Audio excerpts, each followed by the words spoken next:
to know how long this. Oh.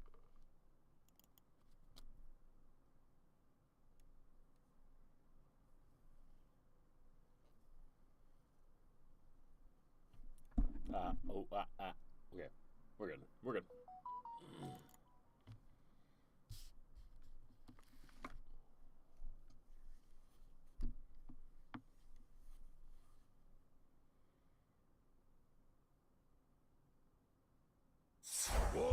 Wall.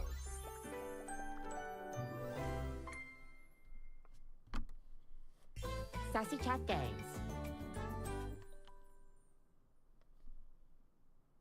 Date everything! Hey, haven't done one of these in a bit, but still dating the house. But you know, we're doing a hate run, and it's fun and painful.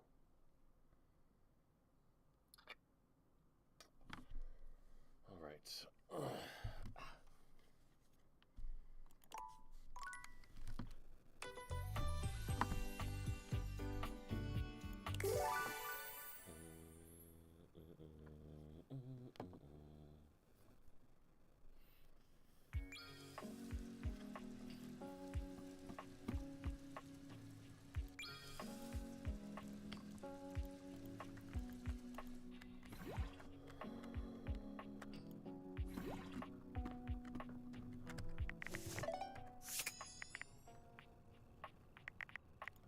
Where did I leave off? Not entirely sure. I think I already talked to Kobe, so let's move on to. We did Rainy. Bodhi? Oh god, I'm not gonna like Bodhi. No, let's do Rainy. No, not Rainy. Keys. A beauty dressed in black and gold stands before you, her eyes closed and one hand held delicately to her chest. She sways softly.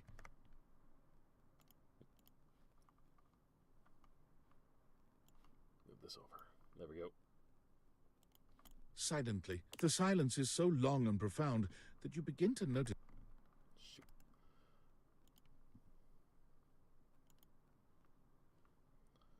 Forgot to do something on the side screen.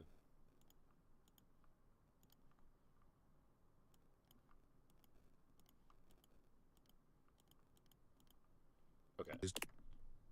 The silence persists, and this stranger continues to ignore you, lost in her own world. Whatever it is that she's doing, she's clearly very serious about it.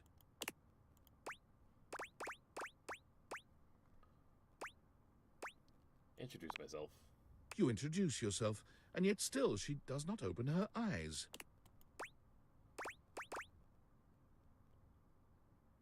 We need a medic stack. Finally, she opens her eyes, heaving a polite but obviously impatient sigh.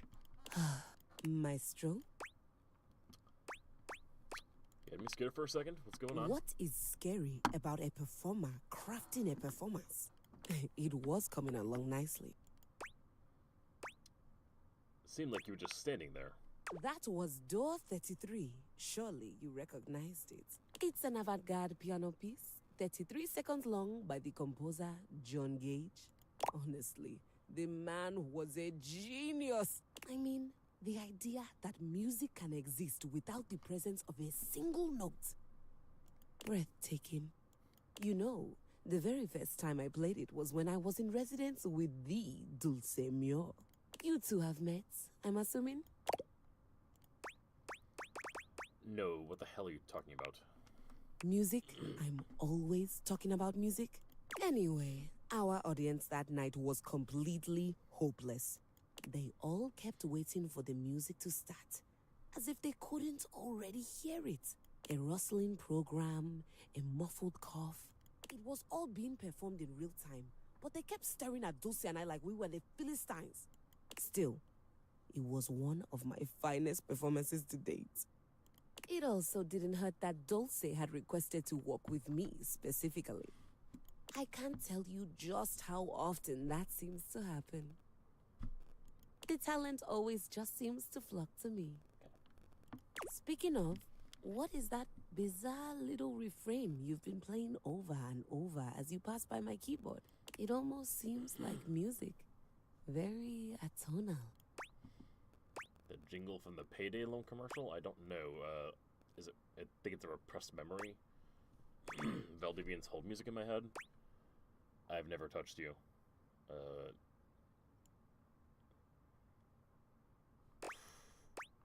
have no idea. What, I've never touched you. Ah, then it was merely a wish. When did she actually say her name?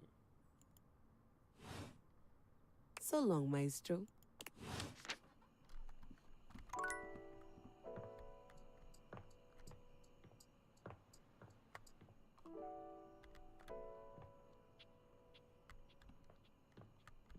Let's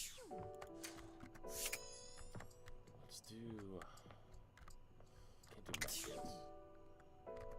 We can do Penelope. Perfection is not attainable, but if we choose perfection, we can catch excellence. Vince Bombardi. Let me tell ya, Chance? Not perfect. Not even close. But through chasing perfection, I have attained excellence with tonight's date.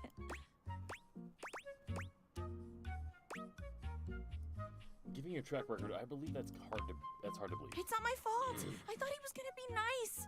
I thought we'd have so much to talk about. So what if he's a nerd? So am I. But he checked a stat sheet or rolled dice before he did everything. He ordered breadsticks, pasta, and tiramisu because he had proficiency in Italian dining. When it was time to go, he told me he wouldn't see me again because he rolled a 7. And a 1 through 10 meant he couldn't see me again. And then dumped my fate. The universe against me.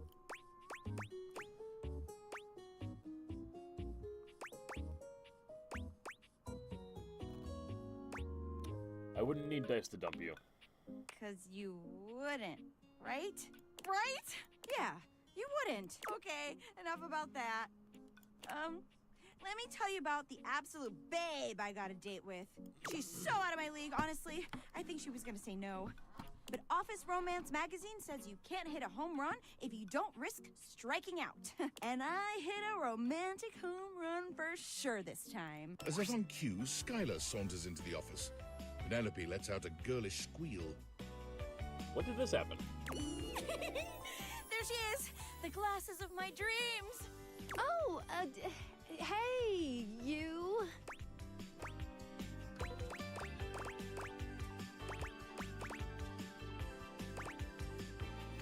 Oh, you're about to get dumped. No, we're going to fall in love. Oh, yeah, about that. Skylar tucks a strand of hair behind her ear, unable to meet either of your gazes. I'm really proud of you for getting out there, Penelope. And you asked me out, and I did say yes. And I've been trying to get ready for our date, but I'm sorry. I've never liked girls with glasses. Oh! But you are glasses. Wow, close-minded. It is what it is. Sorry, not sorry. Skylar flees from the two of you, leaving Penelope devastated in her wake. Not actually close-minded, but definitely odd.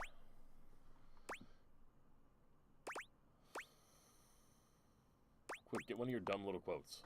Even motivational quotes can't help me now. I'm going to the kitchen. And I'm gonna see how much cheese I can eat before I die of acute calcium poisoning, which is a very real and serious thing. See you later.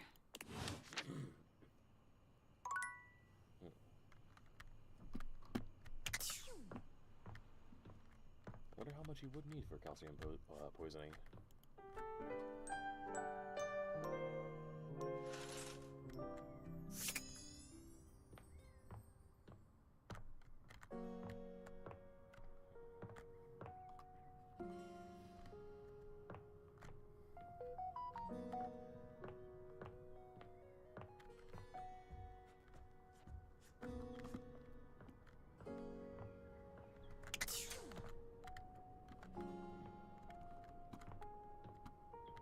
I do need cheese from somebody.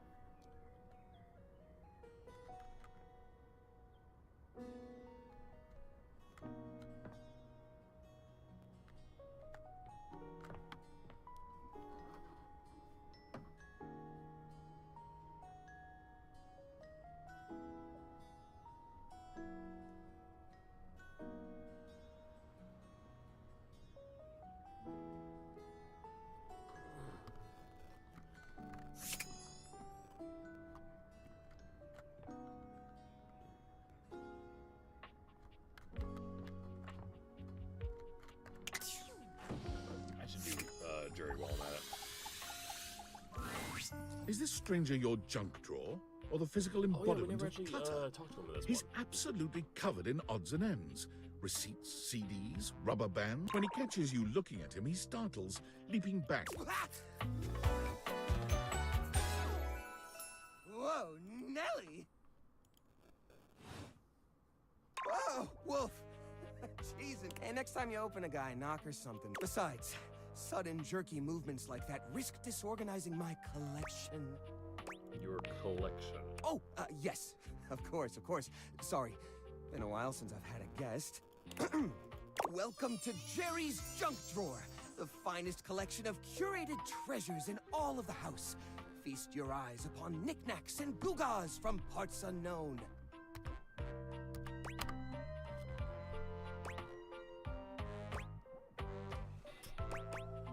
Is that a rusty nail? Oh, that's the question though, isn't it? Where did this nail come from? What picture frames did it hold? Is that really rust, or is it actually some sort of newfangled orange snack coating? Jerry lifts the nail to his lips, giving it a test lick.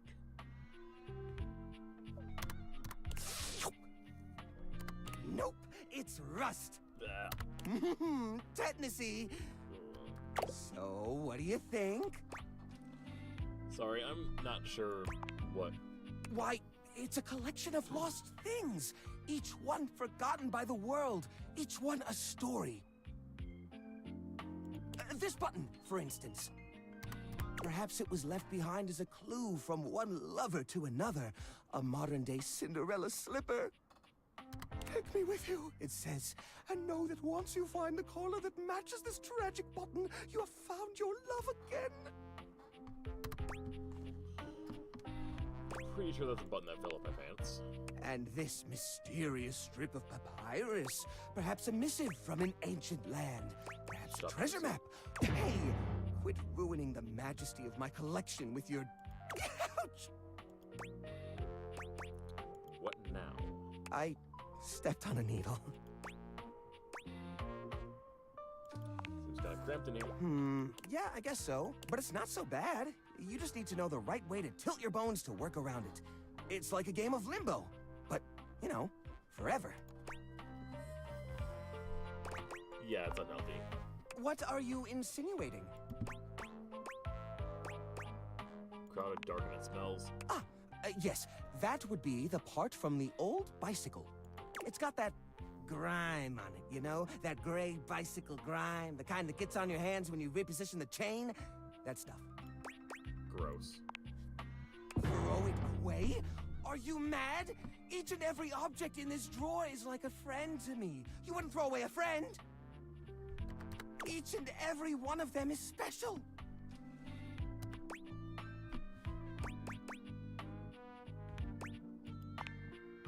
Yes, and smells just so happen to be deeply tied to a person's memories.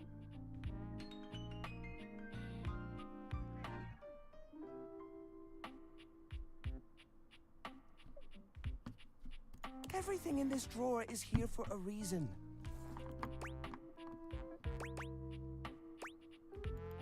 One half of a baby If doll. you're referring to my part-time intern Chauncey, I was planning to put him back together as soon as I found the superglue. Which is in here somewhere. I do? I just... all right. So maybe it's not quite as organized as I would like.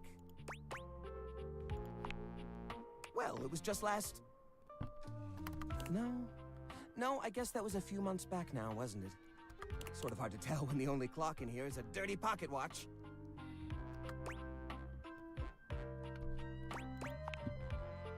Stay away from the summoner! Philly Babies delayed the game for a little lightning. Pussy ass bitches. That's rag?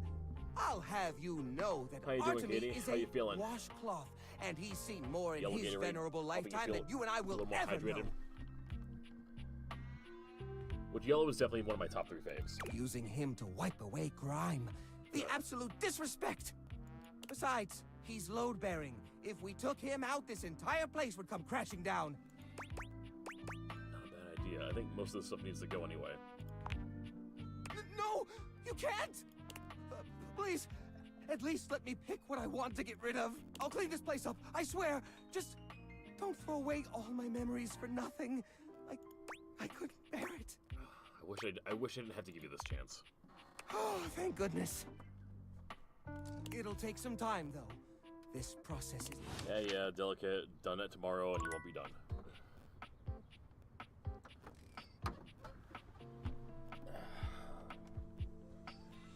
So what have you been up to today? You have to work? You never do this. Try as you might. You can never go a bad route in a game. I like it. It's good for some characters and awful for others. Like, my lampshade, for instance. This bitch. Oh, look. It's this Dimmy again. I don't have time for lampshades like you. Ugh, bye. Bye.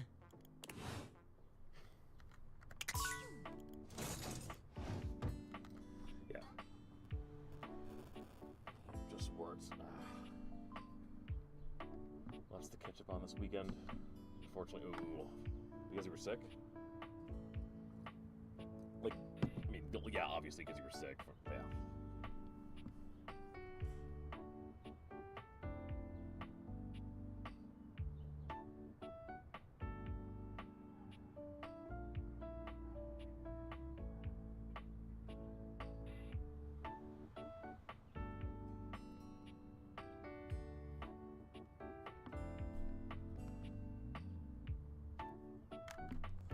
Who should we do next?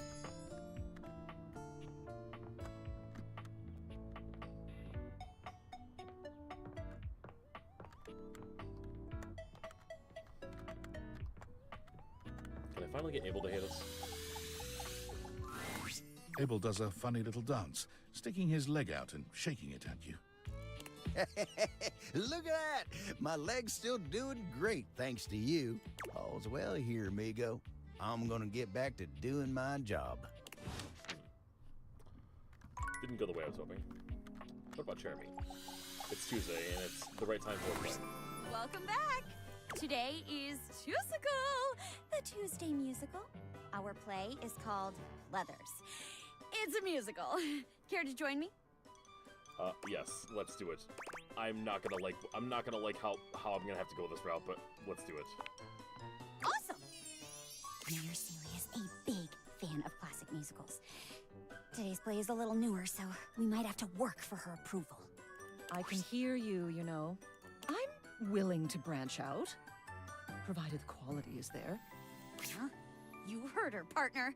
Today's play is about a bunch of mean chairs called the Pleathers. They act all fancy and uptight, but really, they're super fake. Their leader, Scarlet Pleather, bosses everyone around and basically owns the school. Oh my gosh, I just realized. Important question. Are you comfortable singing? Improvising a play is one thing, but musical improv is pretty tough, especially if you're new. I won't force it if you don't want to. Like the Heathers? Then this got to be based off the Heathers, then. I can give it a try. Yeah, I'm sure you'll be great. Okay, in that case, you can play Scarlet because she gets to sing a lot. Just be a big jerk and own it, and you'll be fine. I'll play Sky, the nerdy girl that the Pleathers like to bully all the time. I just bumped into you in the cafeteria, and things are about to turn ugly. Lights up! Jeremy acts as though you just bumped her, spilling her imaginary books all over the floor. Ow! My books! That's what you get for trying to read, nerd. Oh, I'm sorry. Here, we gotta be mean. So, nerd. You're so mean, Scarlet. Why do you always pick on me? I have a lot of self-loathing and channeling into aggression. And channeling into aggression is easier than improving myself as a person. Haha. Well, it's definitely not because I like you, dork. Sweat, obviously. What? But I've had a crush on you since we were little kids. We used to hang out all the time until you became a bitch. That's our backstory that I'm just this second making up. Who could have imagined that all this time we were really pining for each other? Scarlet, will you duet with me?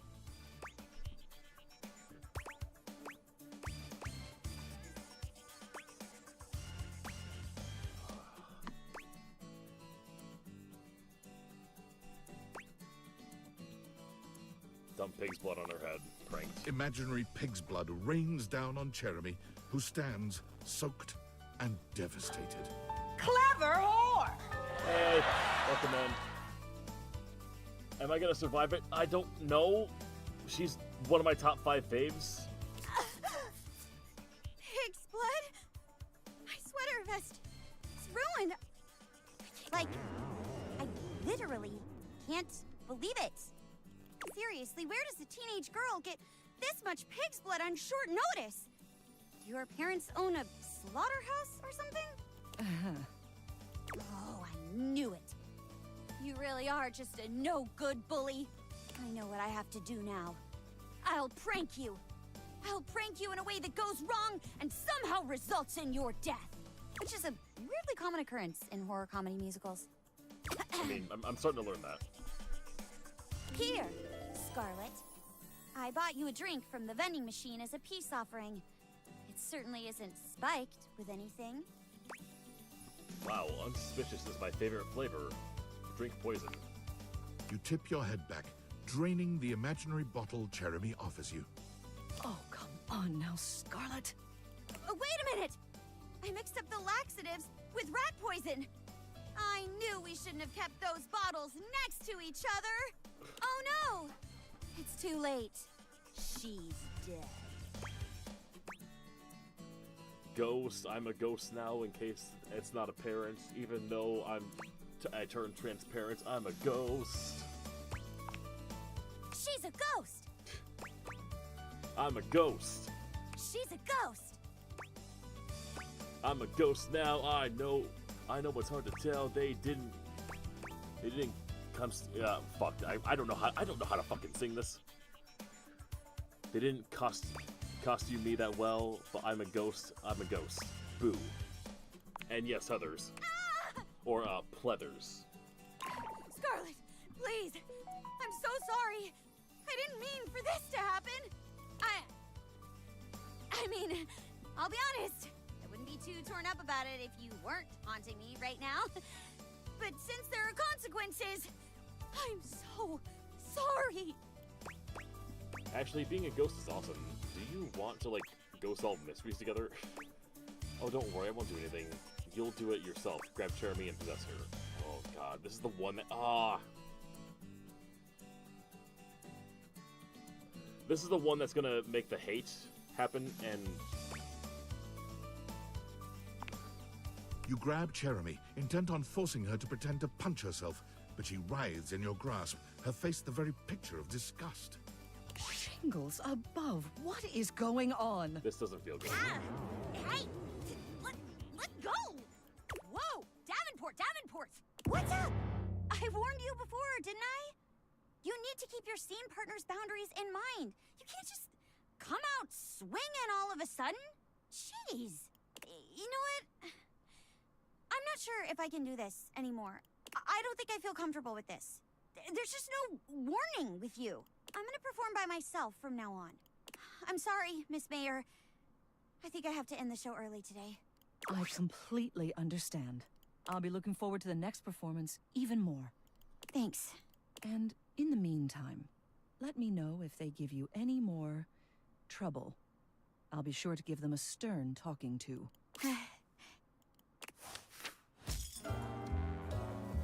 Well, we got there. I don't feel good, but we got there.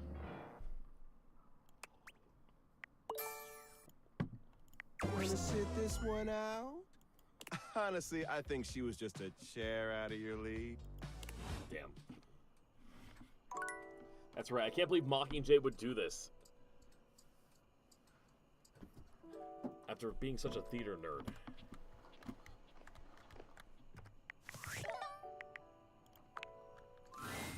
Welcome! What can I do for you in my main menu? Can I realize you? Oh! No. Oh, man. Well, just not yet. What do you mean? When Franklin least made me, it was in a sort of a mad, passionate rush of scientific fervor. There were unintended consequences, like realization, which is a good thing. Yes, definitely. But one of the issues with realizing an object is that each of us can only leave once our own little purposes are complete. Some of us here still have things to do before we go. I call it unfurnished business. Unfurnished. I forgot about that. Clever. Thank you very much. It's trademarked. Each of us can't become a human if we have unfurnished business. None of the others know why exactly this is, or what it might be that we need to do. Oh, but I'll always tell you when I see it and forbid you from realizing that individual. As for me, well, I have the most unfurnished business out of anyone. I have to be here to help everyone else get realized, so I gotta go last. Sorry to be the bearer of bad news, but if you want me realized, you have to get everyone else realized too. Darn. Okay, well, what if I only want you to be realized? Oh, well, I can do that, but it would mean you couldn't speak with anyone else in the house for good. If you want that, then I can arrange it. Though I don't recommend it. See me later if that's what you want. Ah, it's me, Tinfoil Hat. Are you there? Where else am I gonna be?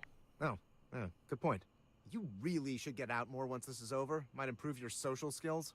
Bitch. I'm still receiving data from the Dateviators. Why haven't you brought Skylar to life and destroyed them?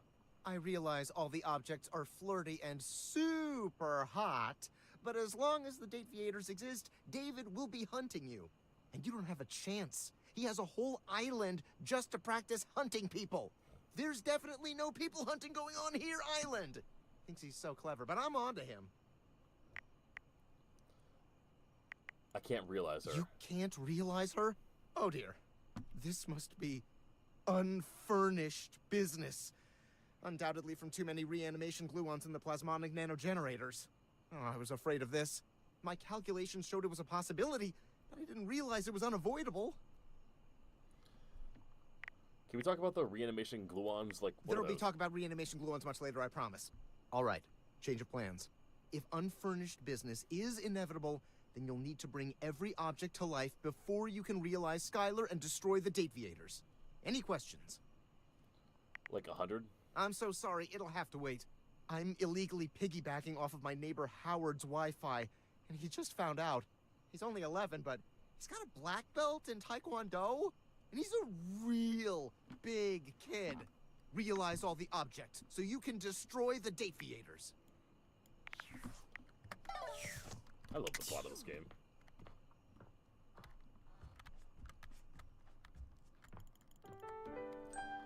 Be an easy way to get everyone to hate you. I forgot what we were talking about in regards to that.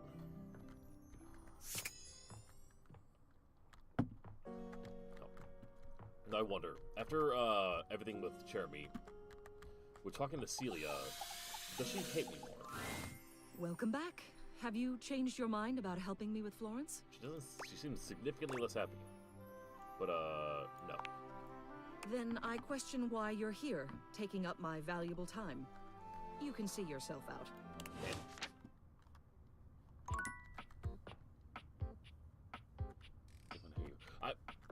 Unfortunately, it's not. I have to actually talk to them and make them hate me.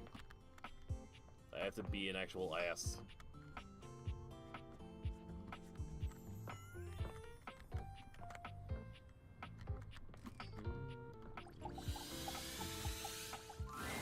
The employer generally gets the employees he deserves. J. Paul Jetty. I've been trying so hard to date. I thought, like, okay, maybe it's just a numbers game. Gotta get some bad dates out of the way to have a good one. And boy, was I wrong. It's okay. I get it now. This is just how it is for someone like me. You get what you get, and you'd better like it. Wow, exactly. Yeah. My date should be here any minute now, actually. There's a strange chill in the air, a note of dread that raises goosebumps along your arms. You feel Sinclair before you see him. He makes his presence known quickly enough. Wait, that was a really... That didn't match up at all. Speaking of which, I should get this out upstairs. Welcome in, Mockingjay. For the record, you missed, Who Hates You, You luckily missed Jeremy. Jeremy. we did a play of Pleathers, which is you know, of Heathers, and you tried to make Jeremy punch herself. It was really awful. It was really awful. I'm not even joking. You really tried to make her punch herself. I can't believe you do that, Mockingjay. Here comes lovin'! Choo-choo! Love bus comes rattling into the station. Is this really the best you can do? I mean, you two are perfect for each other. Yeah. Wait. No! Penelope breaks away from Sinclair, who continues walking as if she was still holding his arm. I can't believe I didn't think of it before. There's a quote that really aptly sums up how I feel about you. I fucking hate you! Me! Damn! That seems a little harsh. Well, so are you! You watch me struggle with my self-esteem.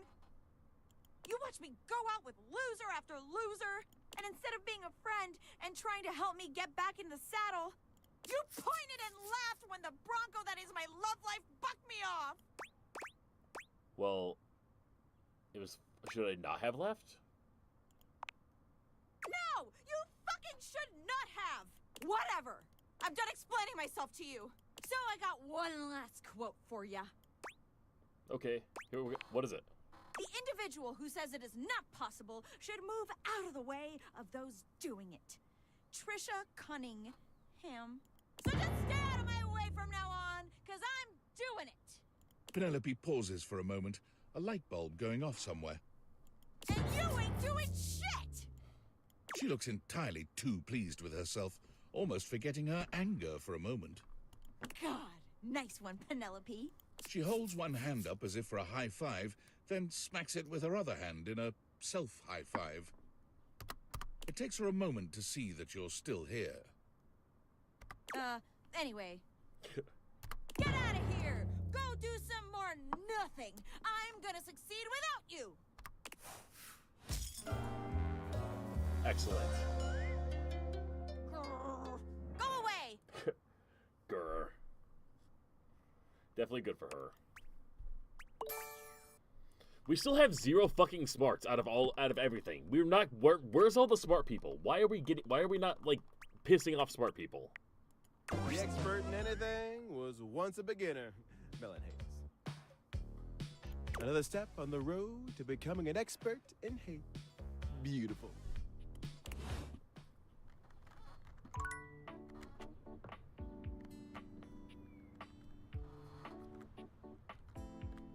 You have 0 empathy and smart. You have 0 empathy and smarts.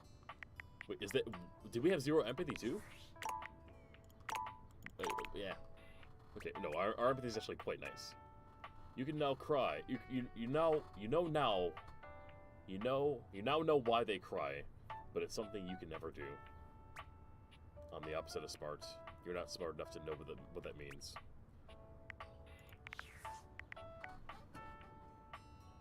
Wait, does that mean?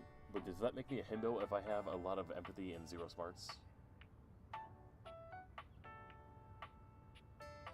Yes. Did I not get that? Or did I not get this right? You now know. Wait. Oh, okay. That's what you're getting me at. How quickly I forget the things I was talking about, and the things I was looking up. Did we finish Mac?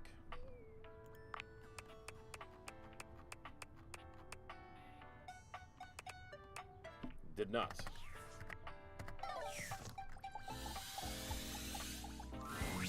Oh, you're back. Sorry if I'm not particularly chatty today. Rebooting from the update has left me feeling quite lethargic.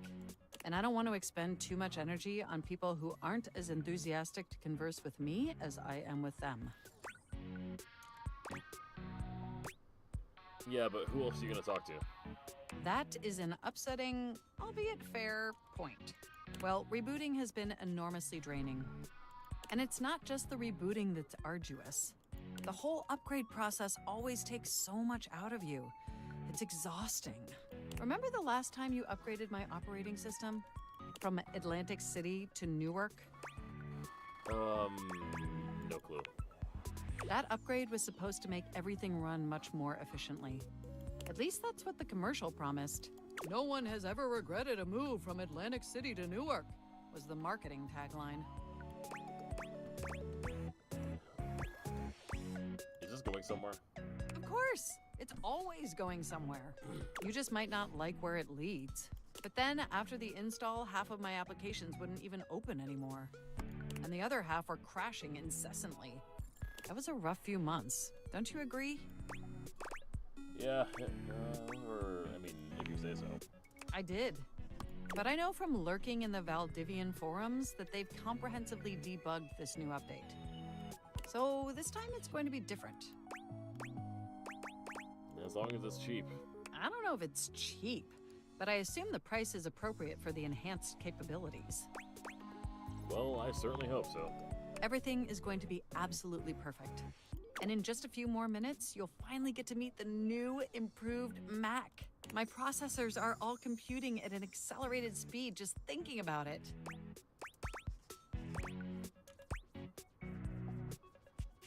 Can we accelerate your talking about it and get on with it? Absolutely. Ooh, it's almost ready. Just a few more seconds. At least that's what the progress bar says. And we both know the progress bar never lies. Don't quit your day job. That felt unnecessarily rude, but I will try to not take it personally. By the way, have you given any thought to what you want to do together? You know, after you meet the new, upgraded me? Okay, Oktoberfest or something? Not really. Well, I have some compelling ideas that may change your mind. Like what? Well, I was thinking we could visit some very naughty websites together. Mac, I've been nothing but a dick to you this entire time. Maybe we could spend some time writing some documents? Replace some of that fanfic of yours with some steamy news stories? I love that, but I've been a dick to you this entire time. NSFW variety, of course. I mean, I would love that. I don't have processors, but I get your drift.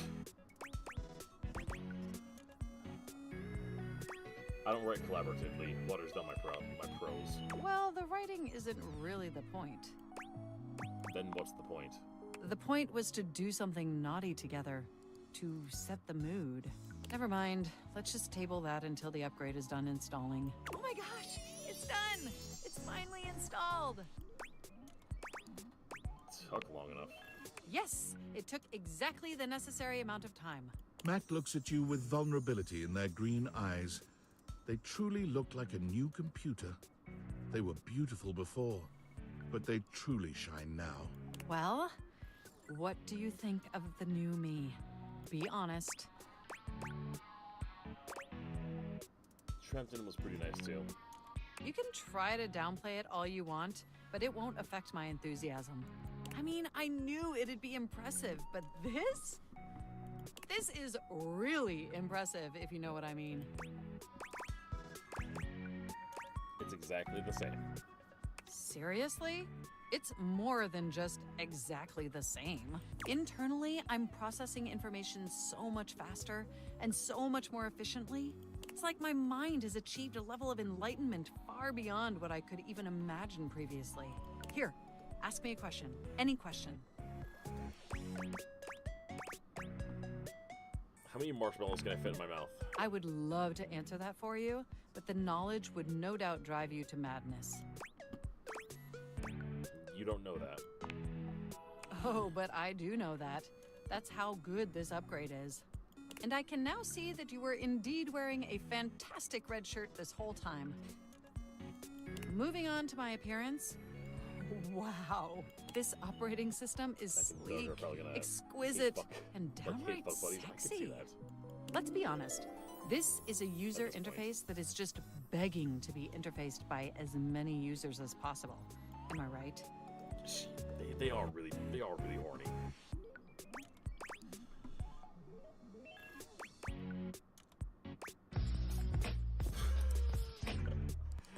You're saying you want to see other objects. What does that mean? Oh, I'm so sorry. I certainly didn't mean to hurt your feelings. I was just thinking that maybe, in order to fully commit to each other, it'd be healthy for our ultimate emotional connection if we spent some time seeing others. Don't you agree? Wait, what? Through the experience of being intimate with others, ultimately, I think we'd learn more about what we truly need in a partner. And armed with that insight, we could return to this relationship with the tools and experience necessary to ensure an optimal romantic outcome. I'm not actually attracted to you. Understood. Understood. Honestly, I liked you a lot better when we couldn't talk to each other. And I think it'd be best if we returned to that arrangement as soon as possible. Thank you. I'm an asshole. Time to Control-Alt-Delete this relationship. Damn. I got some smarts finally, damn it!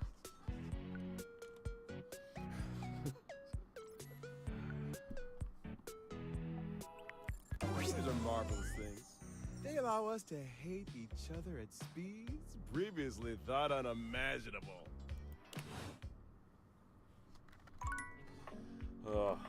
That was a good one. That was a good one. Finally hates.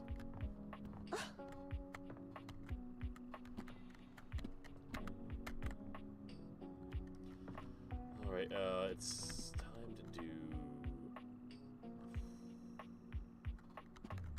Bodhi.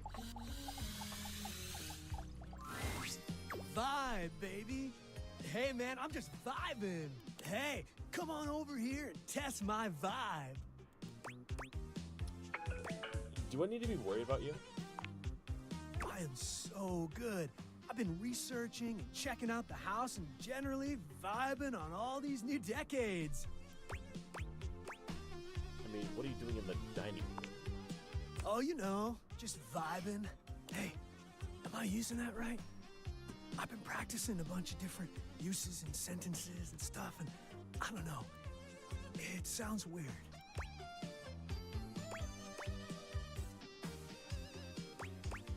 Pretty close. Whew. Okay. I've been chatting with Rainey. She's been playing some tunes. I dig that you have a record player. Old school. I've been listening to some of your new music, too. I like it. Well, most of it. Yeah, what kind of music are you into? Oh, wow. There's so much stuff I like. Pop, punk, rap, R&B, rock, soul, even disco. But don't tell anybody. As an 80s guy, I'm supposed to be pretty strongly opposed to disco. Which is dumb, because disco is so cool. You got any faves? Well, yeah. From my era, I love Tommy Tree and Nikki Seven from Motley Crue Neck, Axl's Roses, Brick James, Richie Sambuca, Yngwie Malmsteen. Oh, and Phil Spector is like the best producer ever.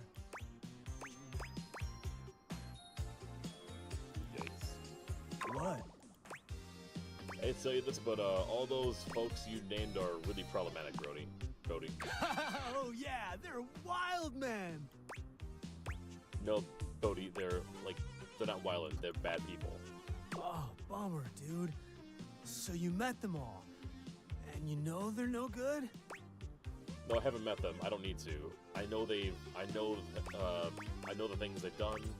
We don't really look up to any of those people you named anymore.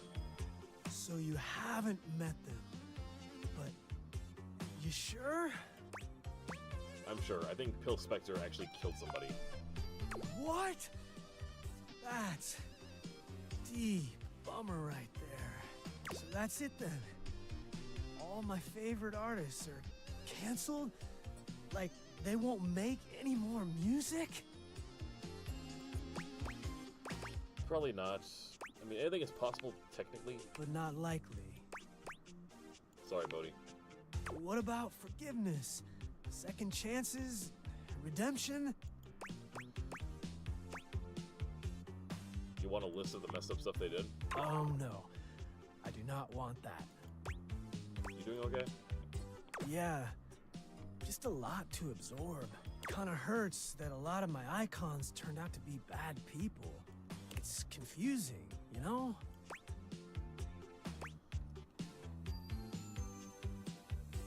You would think he would be aware of that, yeah. I get it. It still happens today, actually. We just find out about it a lot faster. My generation's having a lot of conversations about separating art from the artist. You can still enjoy songs, different awareness, I guess. This is the one I think I would lead to hate, I think. Sure. Well, sounds like the music industry had a lot of issues. But hey, at least my favorite actors, authors, sports stars, and comedians are okay, right? Who were they? Mel Gibson, H.P. Hovercraft, Orange Juice Simpson, and Drill Cosby! What now? I'm out! I'm out! I'm out! They really went hard with that one.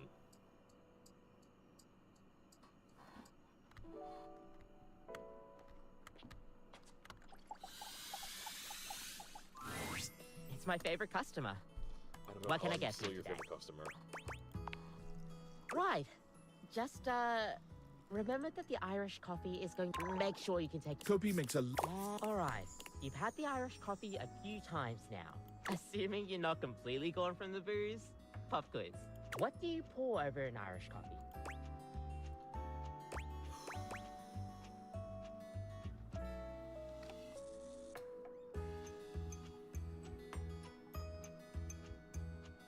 I mean, what do you mean by that? Barista's lying. Also, I don't actually know which the one. I'm going to say... Oh god. Thick foam? Kopi frowns. Good. Disappointment evident in her expression. Oh, gotcha. Well, no, I'm like... Because I'm like bombing her quizzes badly. No, that's not it. You really haven't been paying attention to what I've been saying, have you? I suppose I'll see you next time then. I see. Okay, fine, whatever. Hence the lying.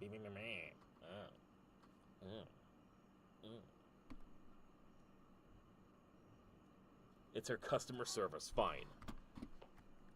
Can't I just believe I'm special? Can't I just believe?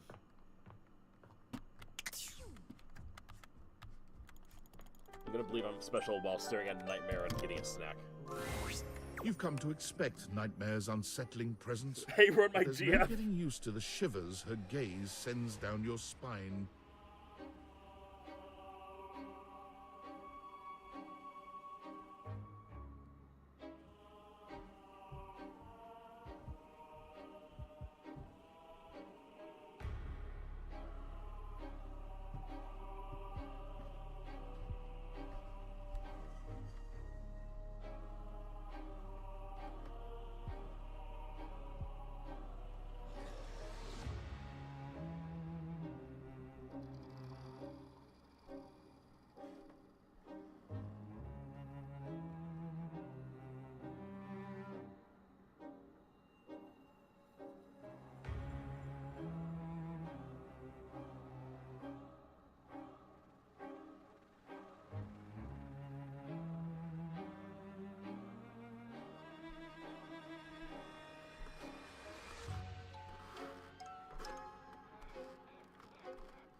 Joke's on you. Unlike the biblically accurate number of eyes, well, I should have known better.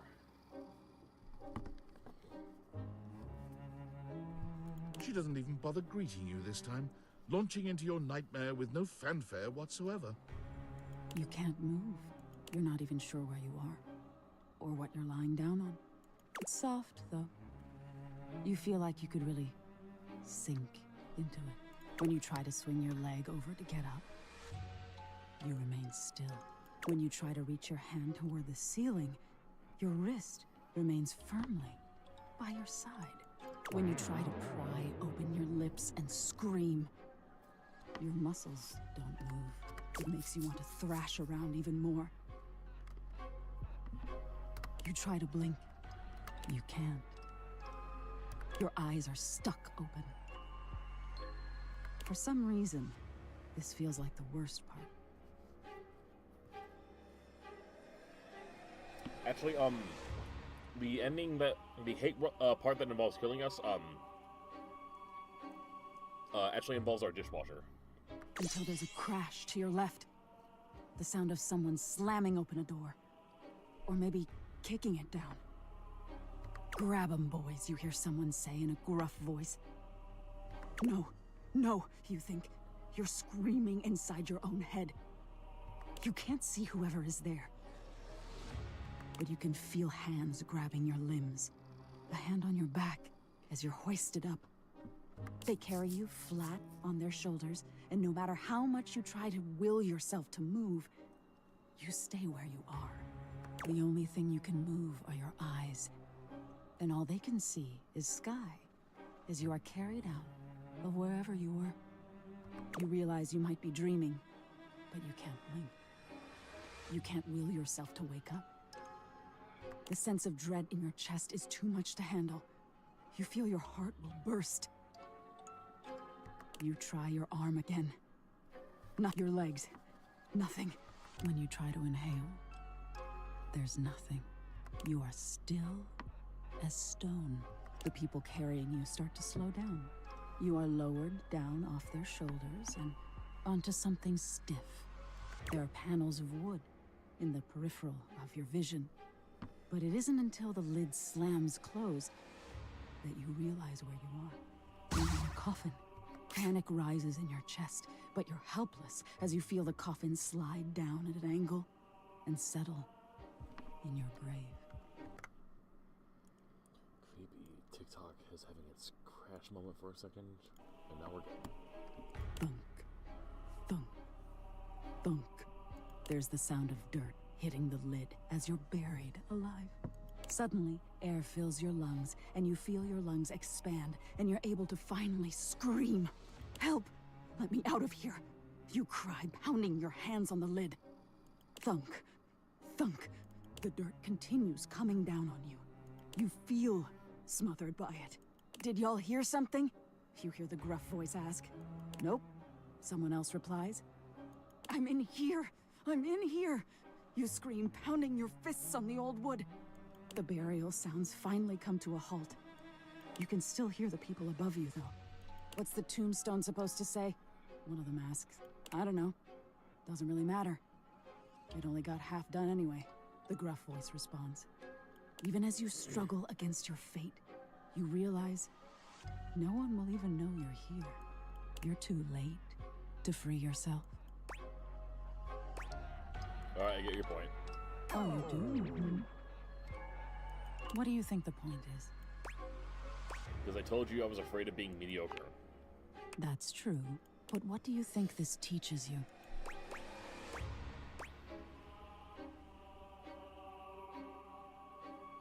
That being afraid of mediocrity is valid and these dreams are stupid? I don't understand why you are so unwilling to learn. If you could only be open to the things I have to show you, perhaps we could get along. But if you're always afraid of being mediocre, you'll never try. And if you never try, you'll end up forgotten anyway. But maybe that's what you want. Until next time. What a lovely nightmare. Hey, Snow Bunny, who is actually Harp. Oh, hey! Well, how's it been going with you? I haven't seen you in ages. Well, you asked me first. Life's been... I have no idea when the last time I saw you, but I'll just say recently life's been on a nice upswing. I feel like I'm waiting for a crash to happen, but it doesn't happen. It hasn't happened yet. Next, we should... Let's start with talking to Beverly. A bartender drums her fingers on the countertop, clearly bored out of her mind. Very busy Her with long life. red-orange hair is pulled back into a ponytail that flows down her back, like the drinks she pours so expertly. She makes herself a drink, taking a small sip of it and setting it down. Your entrance startles her so badly, she nearly knocks it over. Someone's here. Welcome to my humble bar, the Tipsy Tumbler. I'm Beverly, but you can call me Bev, or Beverly, or Madam Proprietress. That would be so cool. Hey, Bev. I'm the owner and bartender and janitor and stockroom attendant. Nice to meet you. Hiya. Beverly squints at you, frowning as she seems to be considering something.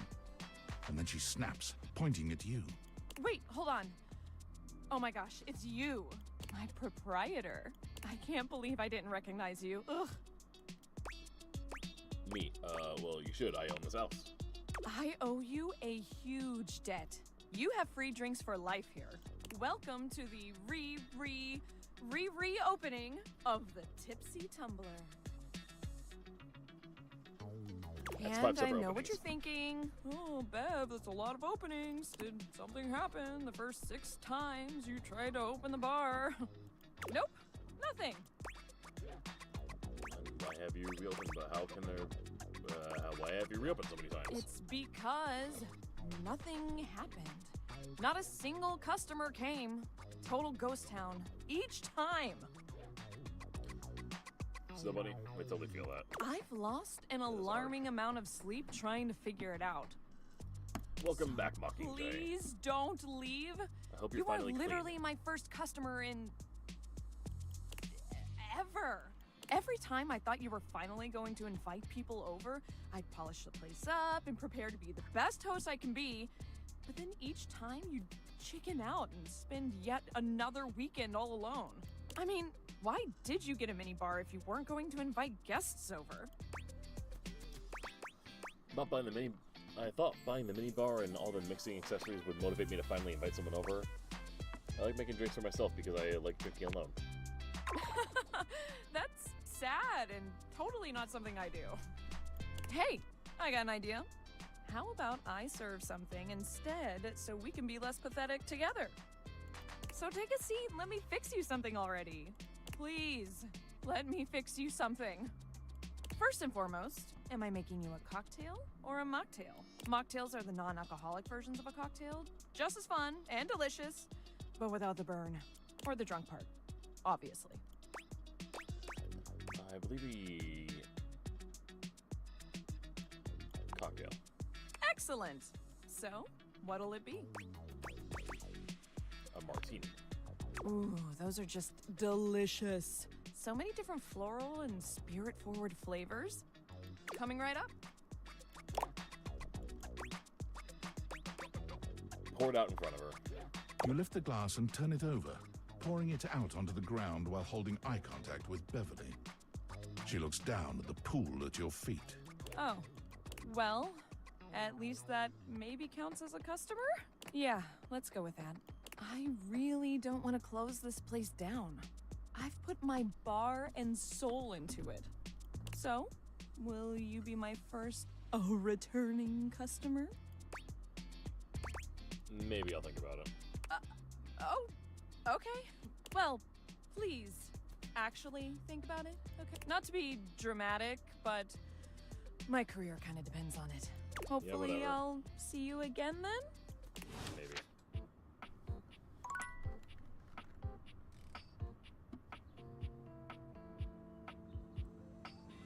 Outright hate you from day one. Like Shelly from day one being in... Oh yeah, I would see that.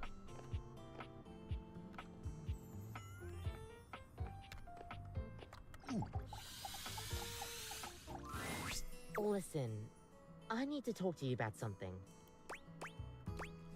What is it? It's just, you've been coming here so often. I visit just to see you. Well, that's the thing. I feel like you've only been visiting me just to hear me rant on about my little coffee facts. But I wonder sometimes if you're really listening. Not Do really. you like what I have to say? Not at all. Service workers should just stick to their jobs, really. Ooh. I've never seen her make that face. When the objects hate you, or when the objects won't hate you, or no matter how much of an ass you are. Thanks for stopping by. Completely get that.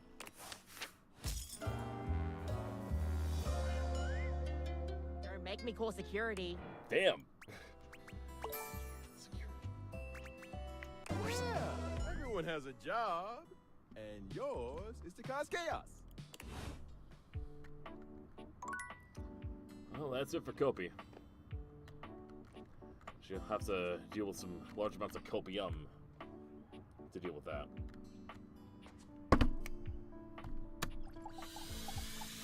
Dishy.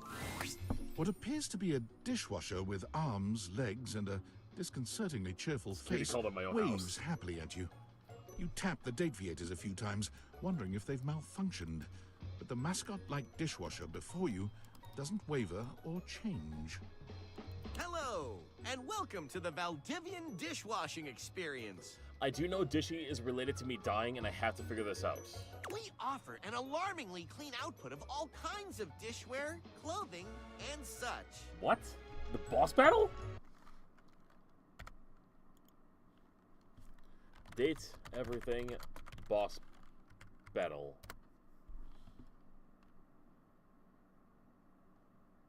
To die and date everything.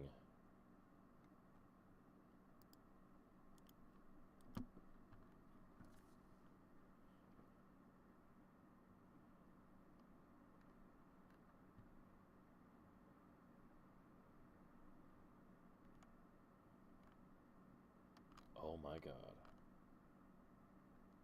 Okay, so it's the third time I speak to him.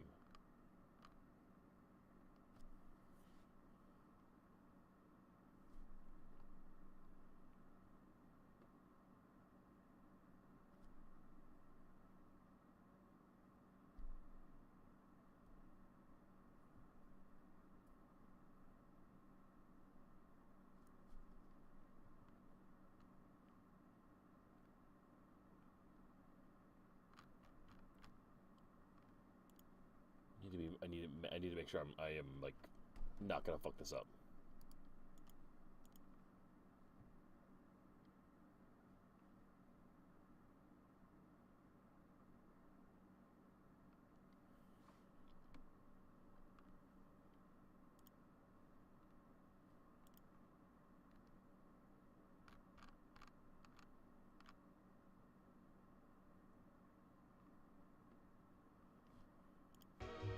My name is Dishy.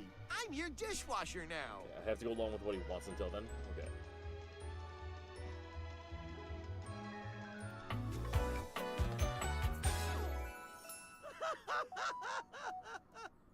So I'm gonna have to... I'm gonna have to connect to the fucking internet, aren't I?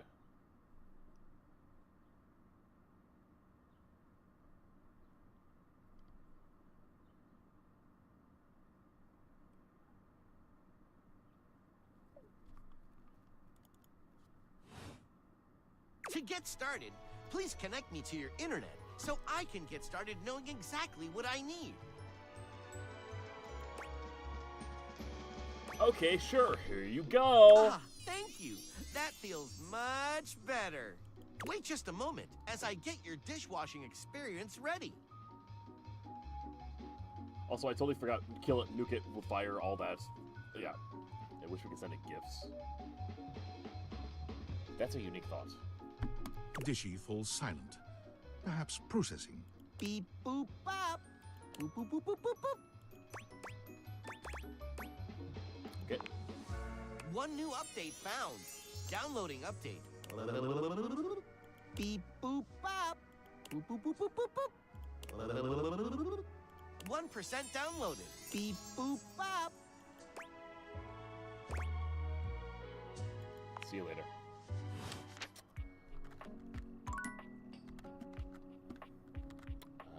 Let's move on to.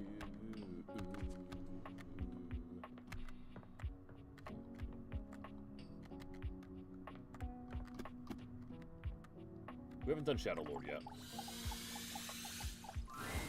There's a presence in the room with you. You're sure of it.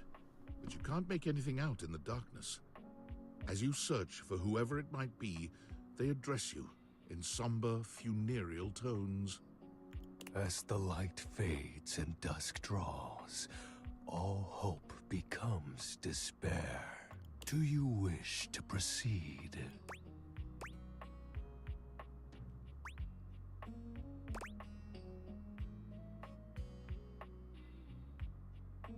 Sure. Is that so? Let regret not fill your heart then. Hark! For your greatest fears manifest in yours truly. A monstrous creature takes shape from the darkness itself, a terrifying amalgam of bones both human and animal. Grotesque, clawed fingers, and seething, swirling shadow. From brazen earth to the heavens most incorrigible. The shadows quiver, the shadows quake and quail.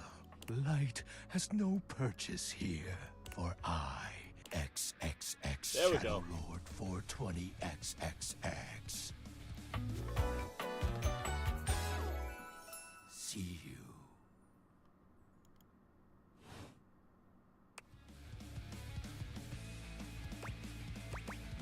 Excuse me? Surprised? Of course you'd be. For I am the void that covers your eyes when the light rests. No, dude, your name. The shadow creature stops for a moment, perhaps confused by your failure to tremble in fear. My name? He throws his head back in a dramatic, villainous laugh, looking down at you imperiously when he's finished. Aren't you a peculiar little shade? Before you stands the Emperor of Darkness, and all that you are compelled to do is question my moniker. You amuse me. From now on, you are my penumbra. Penumbra. Penumbra. A great horror game, by the way.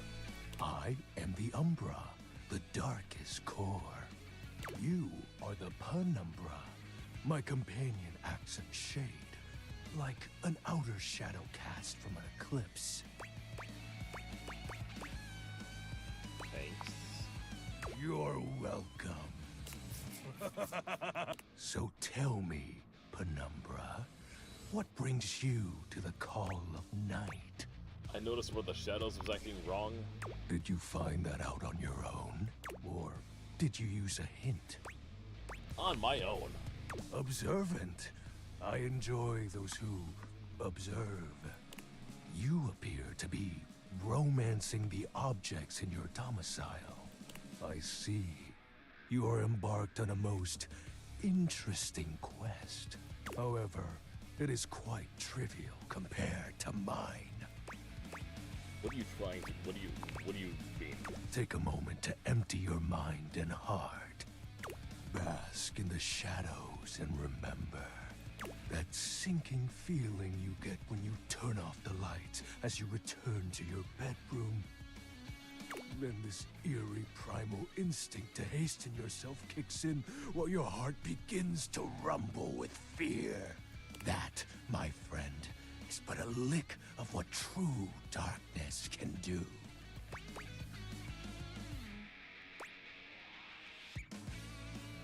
I did like... Fuck you. I hate that spooky feeling.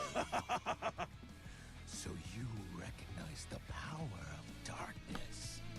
But with that said, I'm afraid to say my power is waning, if not for your summoning ritual. I may be. Nay, such thoughts are wasteful. Anyhow, I have been wading in the abyss in search of a companion. Like, platonically? You see, the essence of darkness must be discussed before obtained. I have been waiting for eons for a worthy conversational partner. Our sinister lamentations in pure nightfall will serve as the dark ritual and bring forth my armaments. Armaments. My armor forged from the shadowy depths. Think of them as parts to my true self. It just makes me think of the proto-relics. However, I have long lost them back during the Great Cataclysm. The Great Cataclysm was the worst part of World of Warcraft. Or the beginning of the beginning of the worst parts. I have so many. Naturally, but I am equipped to ease your wandering mind. Know that even this discussion will feed into our dark search. What troubles you, my penumbra? Your moniker. While it may appear childish, it is a title that bears significance to me. Even creatures of the dark are entitled to nostalgia, and its relevancy continues to capture my very essence. Lord of Shadows. What about the X's and the 420? Oh, signature embellishments. You'd be surprised how popular of an identity Shadow Lord is. You can't just have anybody proclaim they are the true Lord of Shadows. Which is why I leave my mark as such. What troubles you, my penumbra? Special armor. I'll have you know that these aren't just any normal raiments. They have no physical form. My armor is of a corporeal shade. But after I obtain just a single piece of it, the pressure of my dark aura will rise exponentially. How do we find the armor parts? As I said, by having conversations, we initiate the ritual. Join me in darkness, and my power shall inevitably return. What happens when you get your full armor? I descend into the Vantablack pools and re-emerge as my true, awesome form. I sense your curiosity. Stay close, Penumbra, and you shall someday see. What troubles you, my Penumbra? The tragedy that befell my comrades. Before, it was a peaceful time. My fellow denizens of the dark and I conversed in the shadows. Then, suddenly, a great power beyond any of ours divided us. I have not seen my allies since, and at the same time, my armament was lost. Wouldn't you guess light defeated the darkness? Like such a flimsy concept could be our undoing. It is an unexplainable force beyond reason. But that won't matter once I am at full strength. Shadow Lord falls silent for a moment, as though listening for something you can't hear. He makes a fist, nodding to himself. Can this be? He spreads his arms wide, opening his clawed hands as if to receive something. Yes. The dark power begins to creep and course through me. The dark power? Did I do a bad thing? Perhaps. I knew I had a good feeling about you, Penumbra. A piece of my armament has returned. My soul quivers with might. I don't see a difference. Sight means naught in the face of shadows. You'll learn to recognize the ever-growing darkness in due time, my companion. I thank you for awakening me. Encountering you has been the most exciting event in a very long time. For now, I shall relinquish you. Return to your quest. Oh, and no need to reinvite the light. You're now a denizen of darkness, after all. Unless being in the dark brings about a fearful sensation that tickles your heart too fiercely. Farewell.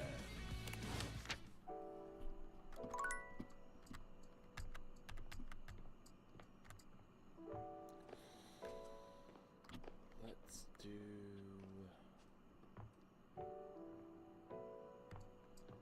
We have... Let's move things along with Mateo. Sinclair paces back and forth, nervous and talking to himself. Is the internet still as horny for Valorant? Or does it just not seem that way because I don't play anymore? Oh, come on. It shouldn't be taking this long. Oh. Have you seen... Is something wrong? How dare you? Wrong? In what fashion? You seem like you might be insane. High adolescence, whatever that word is. Yes. Notice that I'm insane. It probably is because I'm out of it, yeah. You're obviously going through something. No, just waiting for my soap hound. Whoosh! And here he comes. Let me look at you. Are you all right? Have you become any less composed of saponins? Mateo enters just after Sudsy, giving Sinclair an uneasy smile. Oh, hey, Sinclair. How you doing, buddy? I'm better than you've ever been on your worst day. Yeah, cool. Nothing to worry about with regard to the Sudster. He was just saying goodbye to the Tasselhounds. They've gotten so close, I just hate having to pull them apart. Sudsy, what did I tell you about forming inanimate attachments? The more you buy into the madness, the harder it will be when we go home. Right? Yep, absolutely. Gotta be careful.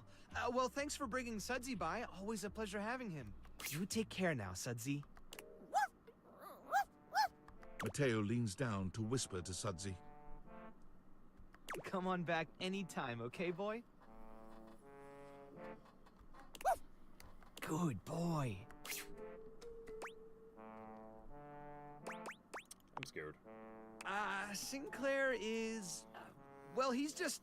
I mean, when you look... Okay, I got nothing. I can't figure the guy out. He sure does love that dog, though.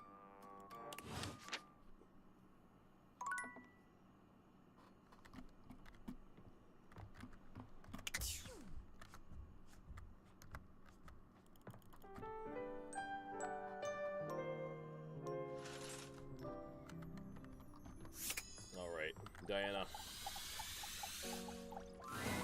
Diana is fully absorbed in her own endless monologue when you find her again. Round and round the mulberry tree, round and round the mulberry tree. I ate a mulberry once. Actually, I had them dried in a trail mix with cashews and some cousin to chocolate. But then I bought the trail mix at a different store and I chomped down and there was glass in it. Glass falling out of my mouth. Have you ever chewed on glass? Finally, her gaze darts over to you. It appears you finally caught her notice. Oh, there's you there now. Oh, are you there? Is that you? Hey, a little nervous to be back here, but I came. Bummer, you're still like this, huh?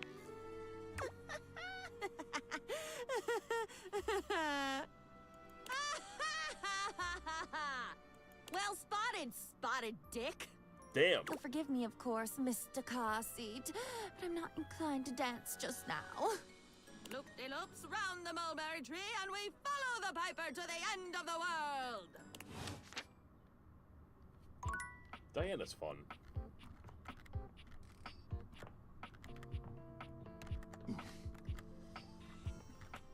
Benoit. Benoit is in a graceful split on the ground, bending forward so that their nose touches their knee. They smile when they see you. They take their sweet time getting up. Perhaps they intend to show off for you. Oh, hello. Don't mind me. Just trying to keep limber after all that time in your drawer. I'm glad you came to see me. I thought of a wonderful way for us to get to know each other better, aside from the obvious and surefire method, sex. Sex isn't really a good way to get to know somebody. Why don't we just bang and... what's better than good old-fashioned conversation? Sex isn't really a good way to get to know someone. Don't be silly. There's nothing better. They pull a small black and red box out from a drawer. Sexy questions for sexy people.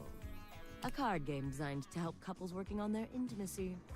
Not that I need any help with my intimacy, but you seem a bit shyer than me, so we might as well make a game of it. Benoit draws a card and reads aloud to you. What is the wildest place you've made love?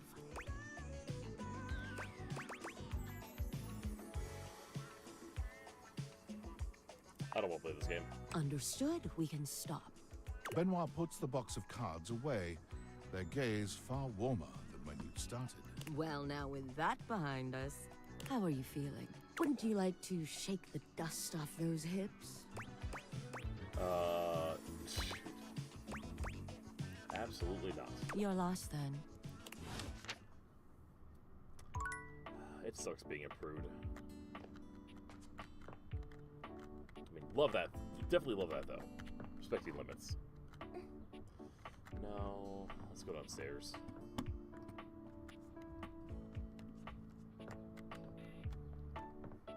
We did Mockingjays.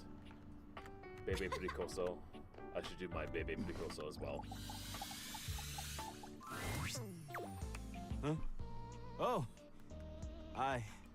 Sorry, I guess I drifted off for a sec. Been feeling even more scatterbrained than usual.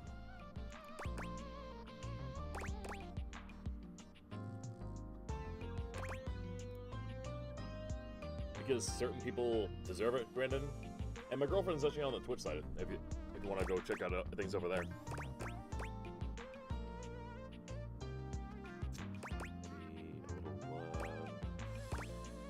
What's it called? But dirt next.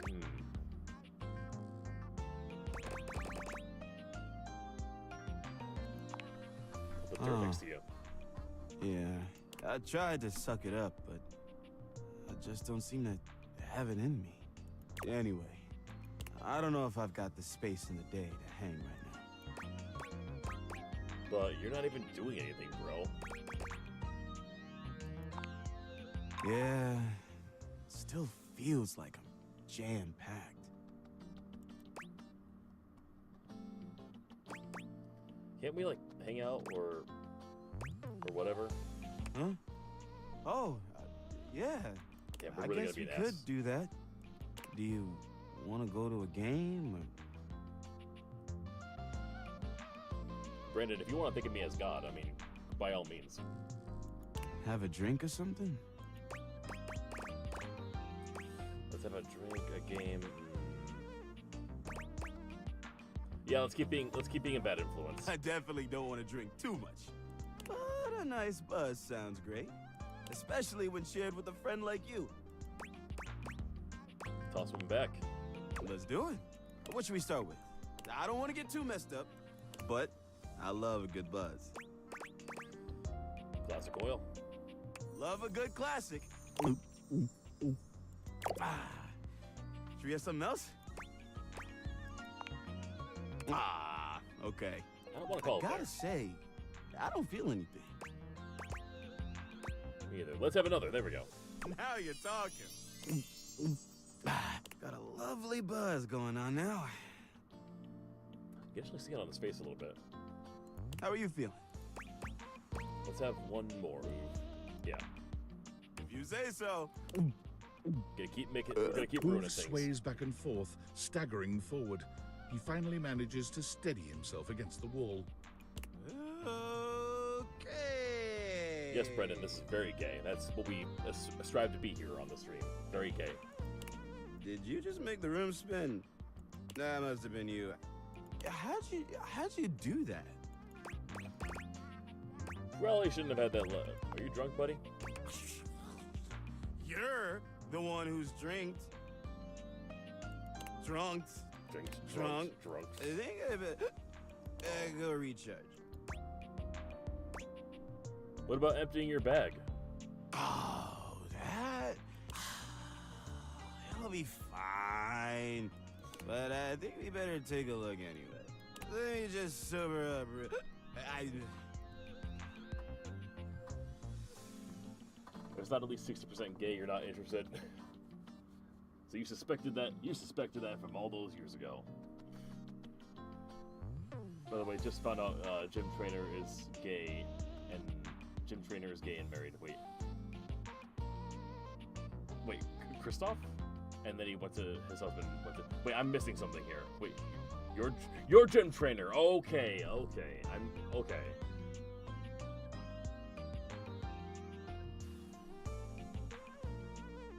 Okay, that's awesome for them. I mean, real quick.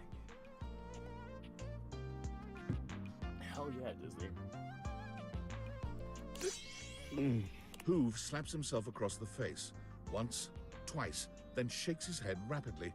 He repeats this movement across his entire body, seemingly shaking his drunkenness off in the most literal sense. Okay, let's get to it. So, I've been thinking. I have a bunch of things left. I could let them all go, or I can go one by one and maybe keep a few. What do you think? Shoot. Let them all go? That'd be the bad way to do things, right? I don't want to screw that up.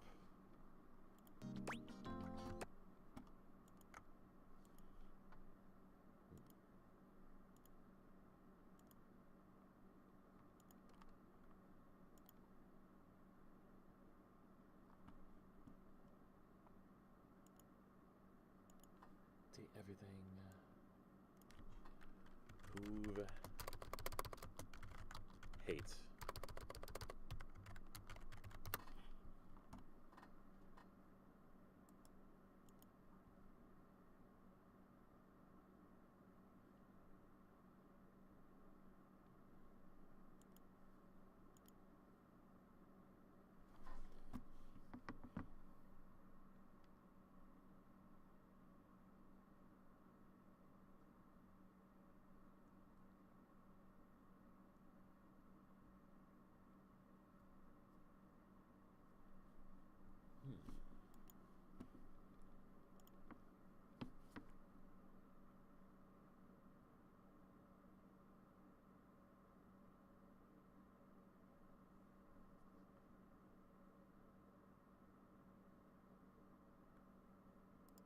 Wish this was a little bit easier to figure out.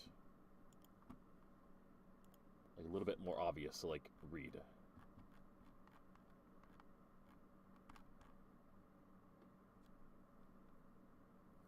Don't care about his struggles and that he's about his struggles of holding on too much. Okay.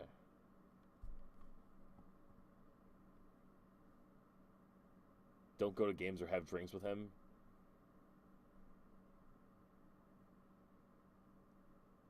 Well, shoot, I've been having a lot of drinks with him. Have I fucked this up?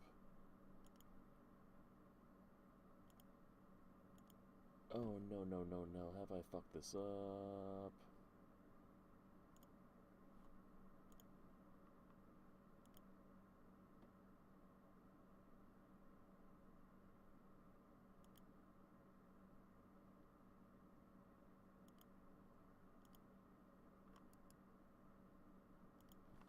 I can, yeah. Let's just Control-Alt-Delete our way out.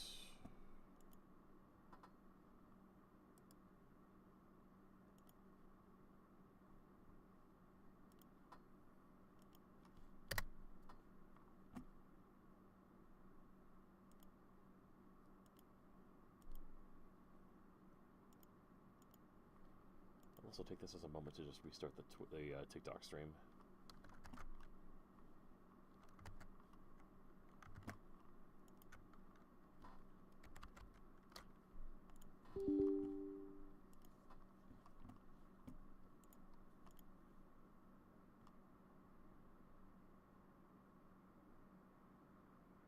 Team 17.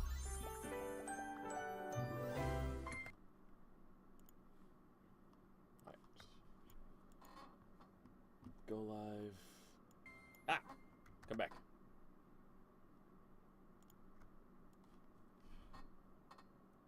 Oh, perfect. Everything is perfectly where I wanted it to be.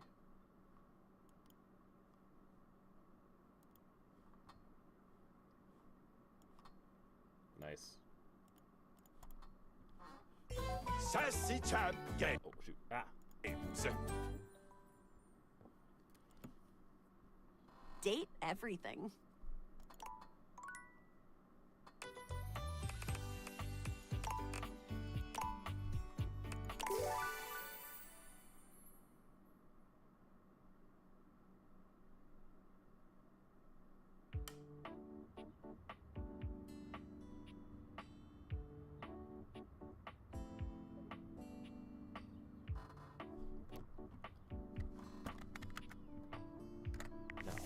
Save.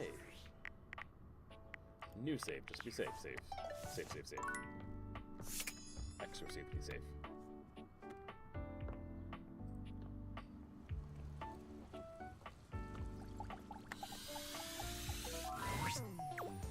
Huh? Sorry, I've been feeling even more scatterbrained than usual.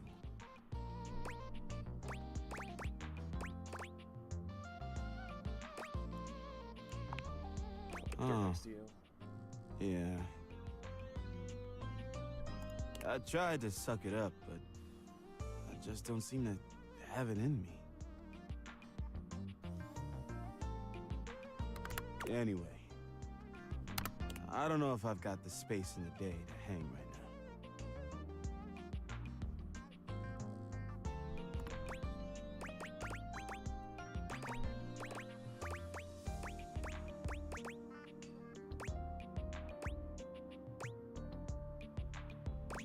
But you ain't even doing nothing. Yeah, it still feels like I'm jam-packed.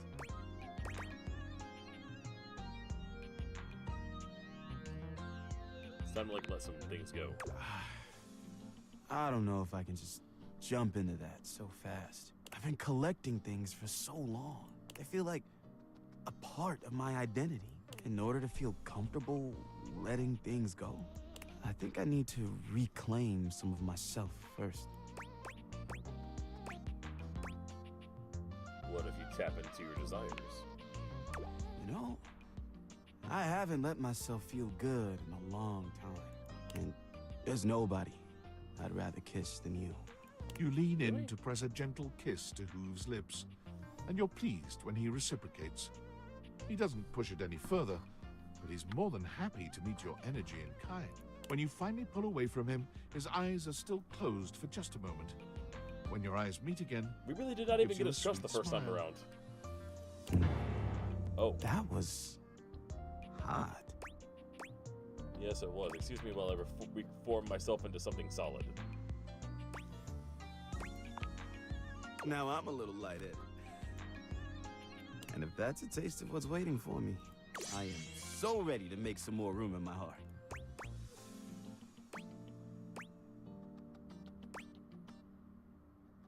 Let's get to it.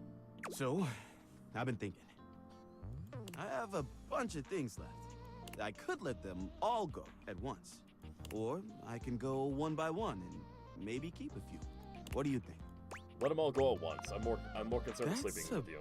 Big leap of faith. That'll probably lead to the hate ending. It feels right. It feels like the winning move. Yet, I'm torn. What would the Hankies do? He does love me too much, I know. They'd win. But they lost today. And if they lost, maybe I would lose too. Maybe I'd lose myself. My identity. No, I'm not ready to go all in. But I guess I can go one by one. Let's take a look at what's in there. Ooh, I've got this origami bird. Let it fly. Oh, but I loved finding this. Are you sure? Pretty sure. I don't know. That's not too convincing. I'll keep this one. Next up is this. Wait, what is this? I think it's... That's a piece of old cheese. Whoa, easy. Not even sure I want to touch it again.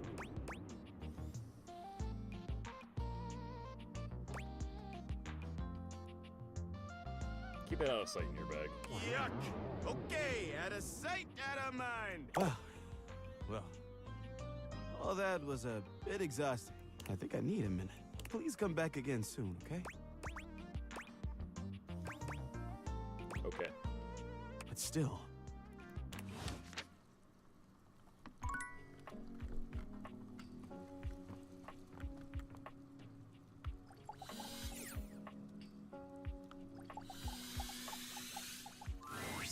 Before you see them, you can feel them.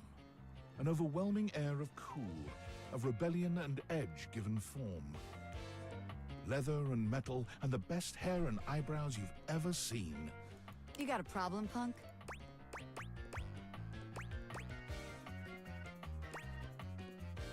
That sounds like you do. What, me? Nah, I'm just messing with you. The name's Bobby. Bobby Pin.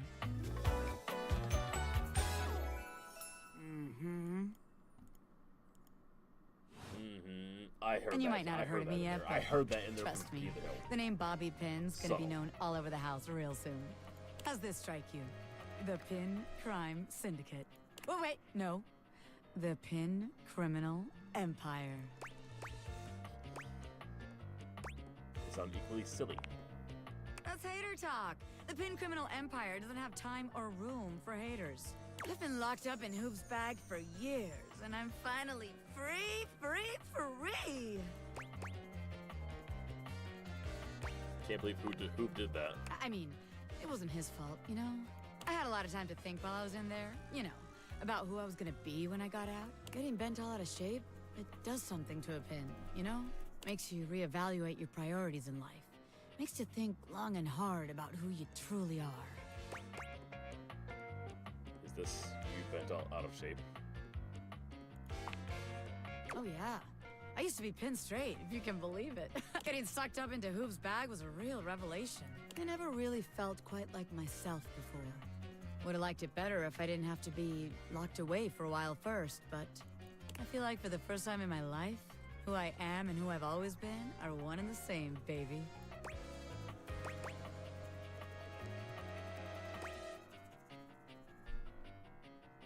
Good for you, honestly. It has been good for me. Yeah, thanks. I've been locked up, but I'm here now, baby. I'm ready to take what's mine. The real question at this point is just where to begin. Where do I situate my burgeoning criminal enterprise? After all, you know the first rule of business. Location, location, location. What's the second rule of business? A-B-M-M. Always be making money. Can't really argue with that one. Of course you can't, because I'm right, as always. Tell you what, let's make a game out of this. I gotta scout some locations for Pin HQ. If you can find me, I'll let you be a small part of this little venture. What do you say? No thanks. I don't think you get what you're saying no to here. So I'm just gonna go ahead and put you down for a hell yes! Just to make sure you don't miss this opportunity of a lifetime, I'm gonna give you a hint about where I'll be. I'm gonna be doing my dirty deeds in a place that gets you real clean. Ha! Catch me if you can, Normie! Some Bobby progress.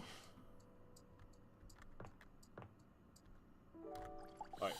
Harper. Jerk. Normally, when you aim your date theaters at an object, you see one personality only. But this time, there are two. And they're so engrossed in a hideous argument, they don't even notice you've arrived. One is dressed in woven straw, with clothing in a basket on her back, and a shock of red hair that runs down it. The other is only just visible under a messy mop of dark hair and a pile of dirty clothes he's draped all over his body. Do you think I'm stupid? You think I can't see what's going on right in front of me? I never said you were stupid, but I am starting to think you're insane. If I'm insane, it's because you make me that way. Yeah? Without me in your life, you'd be real fucking normal, huh? Like you don't cling to literally anyone in your life the same way. I wouldn't have to cling if you would just stay where I can see you. I am here literally every day. I can't have a minute to myself.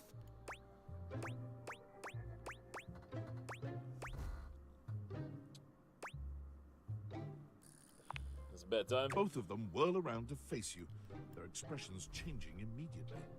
Oh, hi! Hi. I'm sorry you had to hear that, but please don't worry, it's fine. Yeah, just fine. The energy in the room may have dampened, but there's still a thick tension in the air.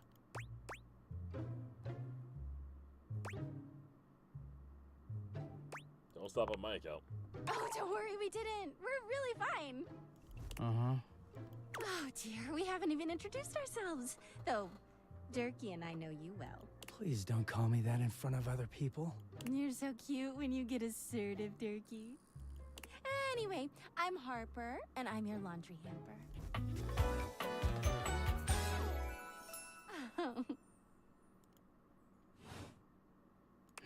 I'm Dirk, and I'm your dirty laundry.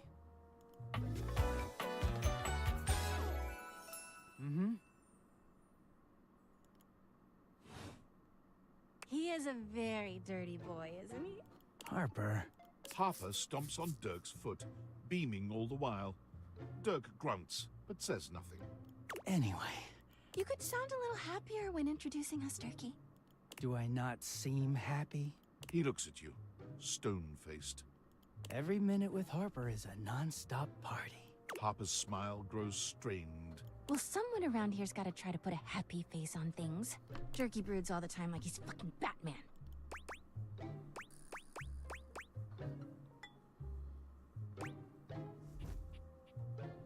Superhero that dresses like a bat. What? No. You know, the baseball-themed superhero who patrols the stadium of Baseball City. Kinda weird you've never heard of him. Don't be rude, Durkee. I'm not. It's just surprising. Not everybody keeps their nose in a comic book like you do. Well, not everybody needs the level of escapism I do. There's an awkward silence, and then... You know, because they're not dating the laundry hamper equivalent of a bamboo finger trap. Harper is silent for a very long time, but you can feel another argument coming. Just as she opens her mouth, you speak first. I hope I never run into you two again. That's fair. He turns to Harper. See what you did? It's your fault, not mine. You can hear Harper and Dirk's raised voices long after you leave the room. Damn, I'm gonna wreck that relationship.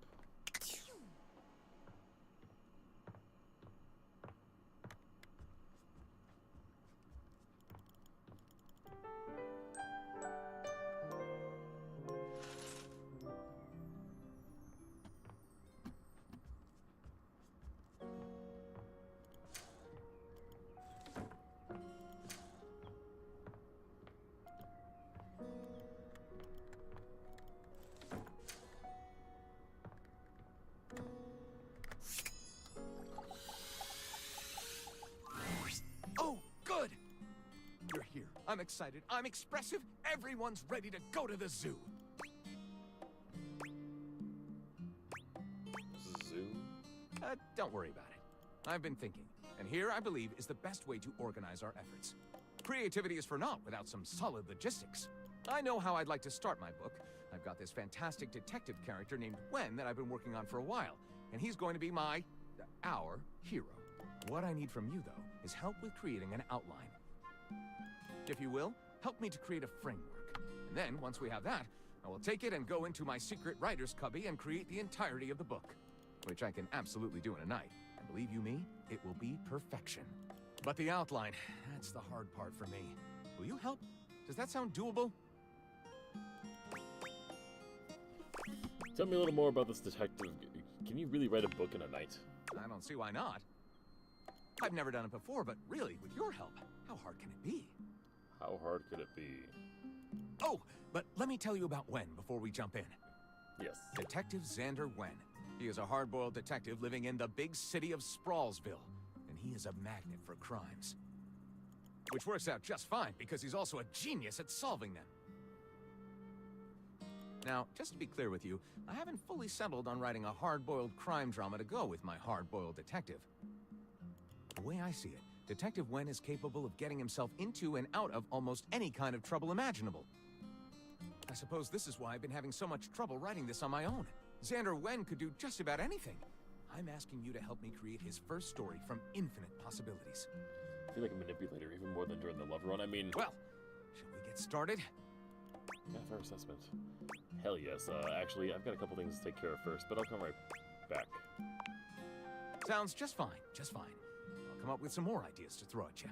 In the nicest possible way, naturally. Don't want to mess that up. So we'll talk to him tomorrow.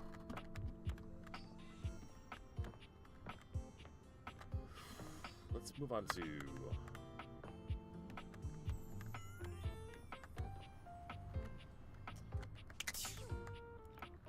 How much does Kobe hate us after last time? Welcome to Roofbox, the home of all your coffee needs. Then again, it's not like you have any real coffee needs. I told you before, you're banned. We're banned? Get lost.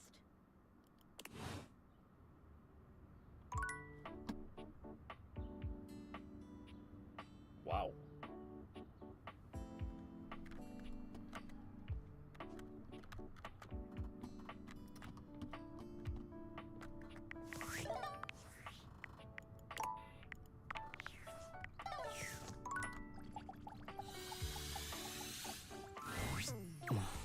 You're bothering me again? Sorry, but I just really don't have time for this. I'm so stuffed to the brim, I can barely think, let alone work. And the house is a mess. Crime scenes are going uninvestigated every day. So, why don't you just leave me alone? Can we do anything about this? Maybe you could have, but not now. I'd rather just be alone with all this stuff on my back.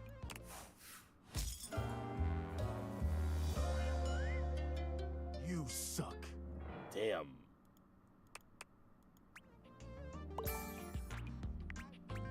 Well, that sucked. Alright, toxic couple. Continue it. I love when the music glitches.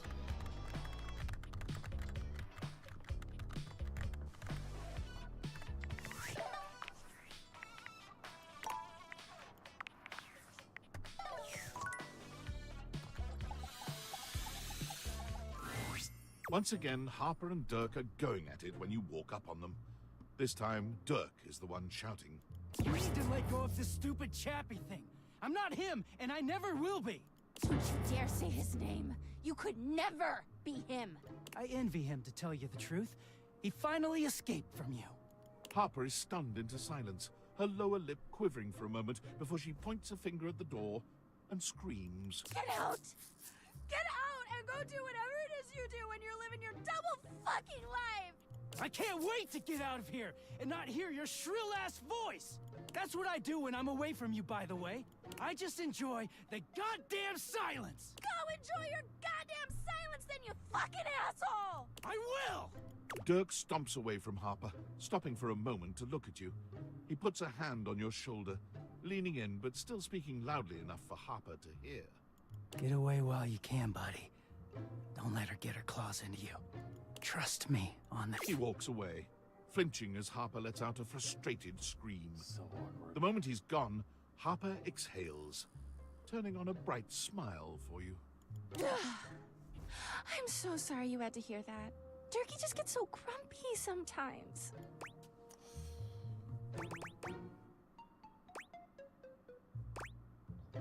I've not seen him happy yet. Oh, he's happy all the time when no one else is around. He just gets brave when he has an audience. You seem like someone who gets relationships. I've been thinking a lot about my relationship with Dirky lately. You'll listen to me, won't you? You should talk to an actual therapist. I'd rather not. Harper beams at you, as if you'd agreed to listen. Oh, good. This way. Harper grabs your hand, dragging you over to a quiet corner of the room, overturning a box to allow you to sit. She lies on the floor, as if she were at an actual therapist's office. That's why the therapist was an It answer all there. started a few years ago. A lot of things come through this laundry room, you know? You forget a lot of stuff in your pockets, sometimes you find it, sometimes you don't. And this time, you'd forgotten chapstick in your pocket. God, what a stick of chapstick he was. His name was Chappie, and he had the softest lips you can imagine. We spent weeks together. It was a real whirlwind romance. He started talking engagement towards the end, hoping maybe you'd forget a ring-shaped object in your pocket one of these days.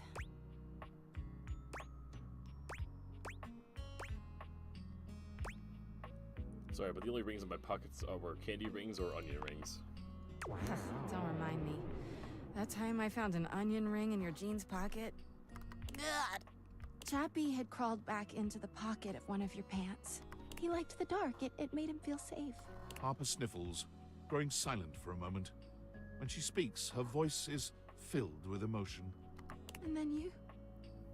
Washford and Drysdale brought him back to me. I'll never forget it. He was melted. She lets out a sob. He wasn't the same after that. I tried to keep things going. Harper turns to you, sadness and anger in her eyes. But you threw him away! Well, yeah, he was melted. I didn't know he was practically engaged, or a he. He was my Chappie! Anyway, ever since then, when Durkee gets washed by Washford and Drysdale, he leaves. And when he's up there in your closet, he pretends he doesn't know me. I've gone to see him so many times. I've cried and screamed and practically kicked his door down. God, how did I not hear that? Don't ask me! I know that Durkee is cheating when he's up there. He calls himself Clarence and acts like he's so cool and above everybody else. Tell the truth, Durkee! I know you and those Hanks are getting it whenever you're up there. And he's got a stream of objects coming in and out of that closet. I know it! Do you have any proof? You know, you keep saying you know, but... Because I do! Everyone's always like, oh, how do you know, Harper? How are you so sure? She taps her temple. Hamper's intuition, honey. I know how nasty he is. I know he can't go that long without getting some. Anyway, I've been thinking a lot about our relationship lately. Obviously, I've done nothing wrong and never have. But I just love my Durkee so much. Even though he hurts me so. I just don't know what I should do. Why are you putting me in the middle of this? Because you're just so smart and thoughtful and good with relationships. Well, I guess I should go. Durkee could be doing God knows what out there. I gotta find him before he cheats on me. She sits up, smiling cheerfully. Thanks for listening. I feel so much better. Bye!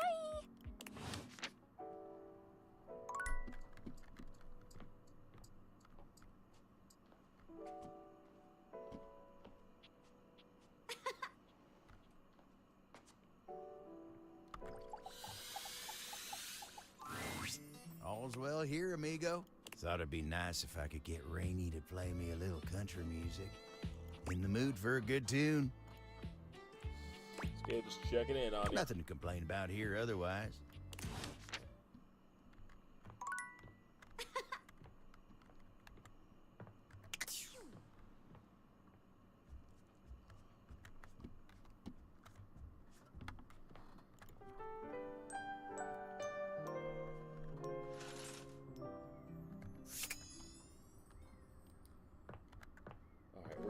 We're gonna take one more break, and probably be the last one before we stop streaming.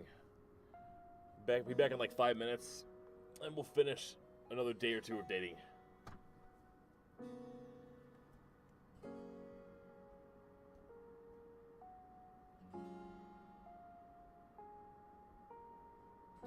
Sorry, I mean hating.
Alright, another day of dating. Hating.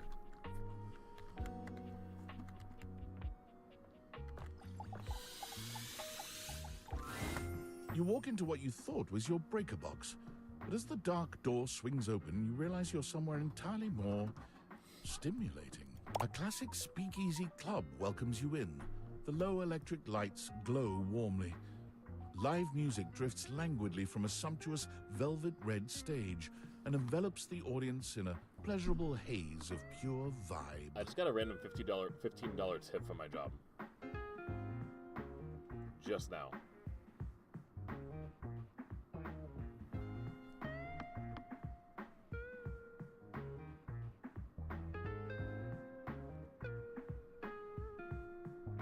Doesn't say from who.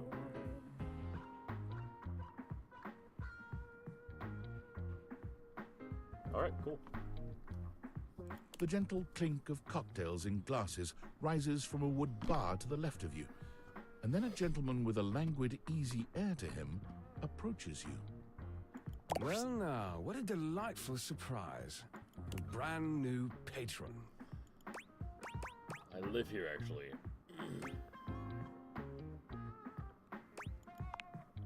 Really? Are you sure? I find that hard to believe, since this is the first time I've seen you here. Trust me, I would never forget such a striking face. Oh, you seriously not know who I am? I never said I didn't know you. You're a human. Of course I know you. You've quite the reputation around the house, Livewire. But to have you here in person, all to myself, ooh, how thrilling. But we're getting ahead of ourselves. Where are my manners? My name is Volt. Lightning bolt Volt. He extends a hand towards you, a conduit of pure, dangerous sexual energy that charges the very air between you. Don't take Volt's hand. Volt chuckles, looking up at you mischievously, with a face that suggests he's down to play this game. With utmost politeness, he slips his arm around your waist and turns you to face the rest of the room. Welcome to the Breaker Box, the pinnacle of luxury and entertainment, and the most exclusive club in the house. Impressive, isn't it? There's more than one club in my house. Clubs aren't really my scene. Yeah, they aren't really my scene. Oh, is that so? Then I suppose I will just have to change your mind. I do love a good challenge. That sound, the flickering lights, it can only be a power fluctuation. Not such a fancy club after all, I guess. We are saucy, aren't we, Livewire? Well, that was nothing, just a little surge. With this much energy coursing around, it's bound to happen from time to time. Volt.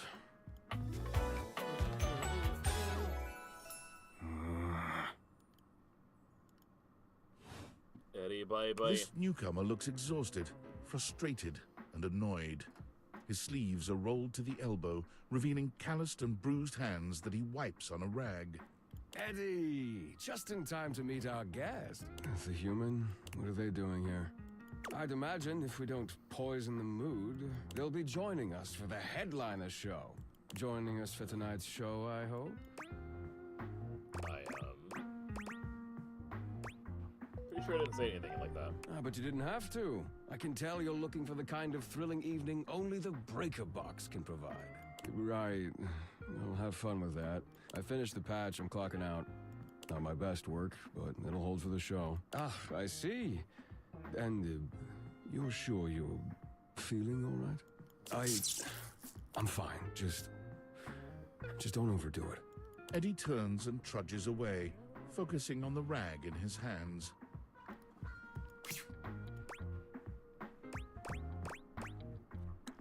What's his problem? Eddie! Well, Eddie is a complicated little thing.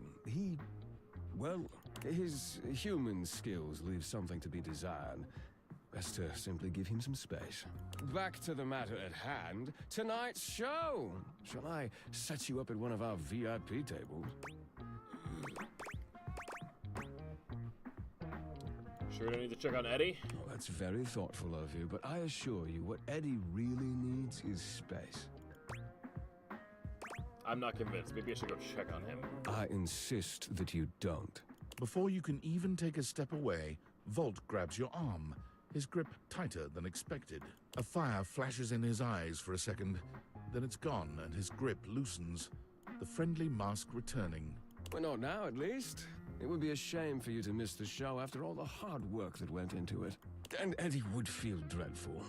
He hates to be worried over. Shall I set you up at one of our VIP tables? What is the show exactly? Open Spotlight, our nightly talent showcase featuring the hottest up-and-coming acts from across the house. It's a real crowd pleaser. Shall I set you up at one of our VIP tables? Lead the way. With pleasure. With a wink, Volt hops nimbly up onto the stage. He was born for the spotlight. Good evening, you scofflaws and ducky watsits. Ducky watsits. Looks like Johnny Splash is going to be singing for us tonight. That's right. Be warned, patrons. Yeah, that's on Johnny again. You might get wet. Boo. Hi, everybody. I'm Johnny Splash. I got a song for you all tonight. One from the heart. And tonight it'll be a cappella, because my voice is the greatest instrument of them all. I keep a close watch on this shower of mine. I keep my forces free of stain and grind. I scrub the ground from the tiles between the lines. I be a closer. Oh, that was amazing, baby. I even surprised myself. I've seen many bombs in my time, but that one takes the crook-blasted cake. Oof. Even I couldn't clean up that mess. Damn. You didn't like it? I thought it was okay. I'll retool it and come back with something even better. Just you wait. With the club beginning to close down, it appears that the show is over. Patrons mill about, talking amongst themselves. You spot Eddie nursing a solitary cocktail at the bar. Volt is nowhere to be found. Things feel colder and quieter without his presence.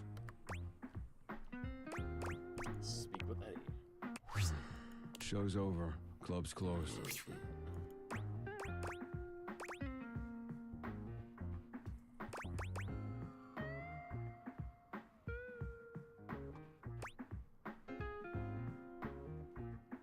You can at least keep me company until Volt gets back. Oh, sure. Let me just drop everything I'm doing and give you my undivided attention. Are you always this oblivious? Or is this much of an asshole? He probably respects that, actually. Cute. Now get out. Yeah. All right. Let's go talk to... Welcome back. Have you changed your mind about helping me with Florence? Oh, fine. Whatever. I'll do it. Wonderful. What else do you need?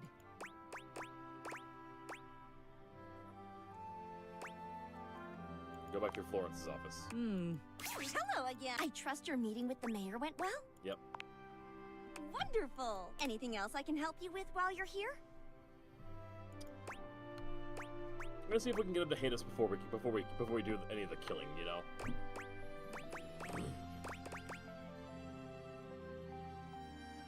Tell me about the Maya. She's just so tall and commanding.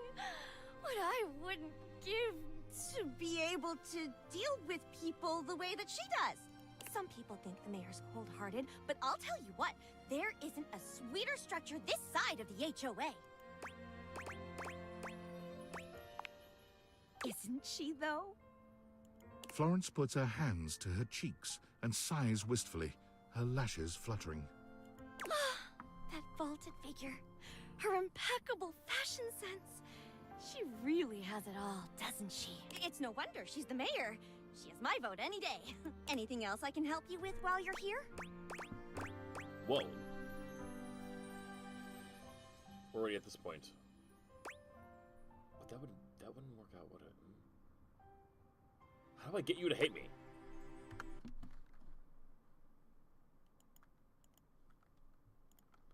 Date everything, Florence. Hate.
Okay. I think we got it. Tell me about yourself. What? You want to know about me? Oh, no. No. You just spoke with the mayor. A little old fuddy-duddy like me can't hold a candle to someone like her. I just handle the paperwork, that's all. Pay me no. Anything else I can help you with while you're here? Oh, bye-bye. What else do you need? She's the most dedicated secretary I've ever worked with. She would do anything for this office. Unfortunately, the dear can be a little down on herself. Not much in the way of self-confidence. It's a shame, really. She's totally unaware of her own natural charms. Natural charms? Of course. She's a hard worker, and she gets along with absolutely everybody. She's never in the spotlight, but she makes every room she's in better, like foil next to a diamond. The objects who come into my office to lodge complaints would be in a much worse mood if she weren't there to take the edge off them. And speaking personally, I'd enjoy my work much less if I didn't get to see her smiling face in the office every morning. It's a tragedy she doesn't see herself the same way. What else do you need? Is there more? She's the most dedicated. It's a shame, really. She's totally unaware of her own. I think she's under the impression that she needs to spruce herself up. I keep finding empty bottles around her desk. Perfume, maybe? Although they don't carry a scent. And it seems like every time I turn my back, she's got another set. They don't look especially high quality either. Poor dear. What else do you need? Go back. Hello. I trust your meeting with the mayor went well? Yep. Wonder if anything else I can help you with while you're here? Leaving bottles around your desk? Oh, goodness. Did I forget to clean those up again? I'm hopeless. But I'm happy to hear she's noticed something different about me, at least. Means it's working. I've been sampling some new things the past few weeks. It's a special new line of bottled air from Airway. bottled air. Yes! Activated air to improve the mind and body. And it has the most interesting business model. Now, normally you just buy a product from the store and that's it, right? Well, with activated air from Airway, you can buy your own kit and sell them to other people. And then those people can start selling their own little kits. And you get a cut of each sale. They call it a resale triangle. Isn't that fun? This is 100% a pyramid scheme. A pyramid scheme? Oh no! No! It's an opportunity to become a small business. At least that's what the very persuasive literature that comes with each package says. You don't need to worry about me, dearie. I'm a grown floorboard.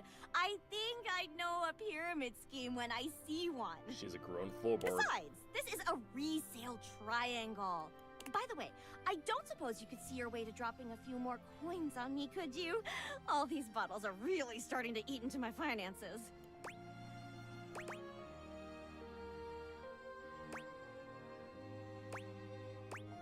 You should tell Celia about Anything else I can help you with while you're here? this. Exit for now. Oh, bye-bye. We'll pull out leave and we'll resume that, we'll read up and resume that next time. Meanwhile, Stella... Oh, hello again. I'm assuming you're just passing through?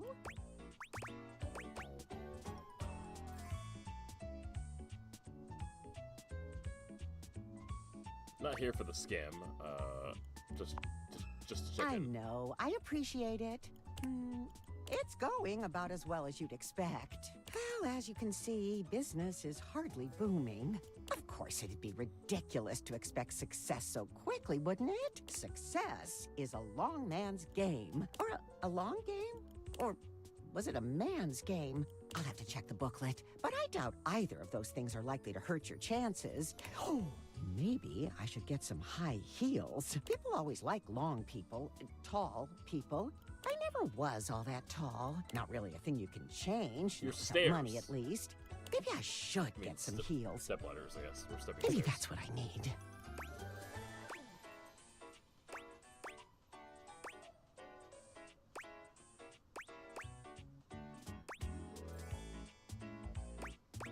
I don't think heels are the problem. I think you're right. Unfortunately. Oh.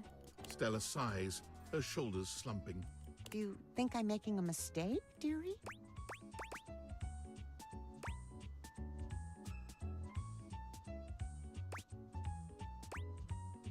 Don't really know what you don't really know what you're doing in the first place. Neither do I. Mostly. Make a sale, run a business, stand on my own 2 feet, find financial freedom. Those are the booklet buzzwords. So, something along those lines, I guess. And on that note, I've been working on my pitch. Only if you've got a minute, of course. I'd rather choke. Marvelous. I did hear you, dearie. I'm so sorry. I'm just practicing being assertive. You understand. So, I think it goes something like, Damn. I'll enter from stage right, okay? So, just wait here. Stella walks off just out of sight. You can hear her giving herself a little pep talk.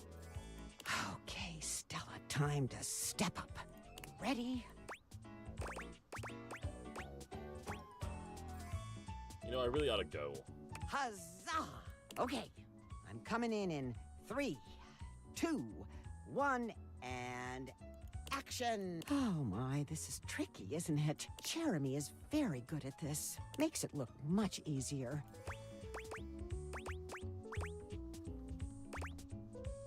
I just got this thing I gotta get to. Uno momento! That's a theater thing, isn't it? Do people say that in Uno. theater? Uno memento in theater. Uno momento? I think it's just Spanish. Not really. Oh, goodness. Okay, get it together, Stella.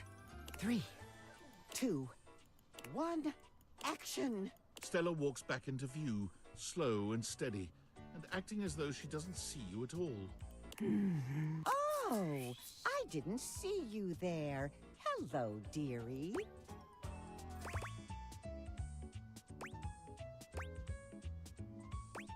But we were just talking. Oh, I know, dearie, but now I'm acting. You know, you really have great, Stella simply walks off without another word. You can hear her muttering practice lines under her breath, but you can't quite make out what she's saying. She returns with that same put-on casual air, as though she hadn't just beat a hasty retreat mid-conversation. Great skin.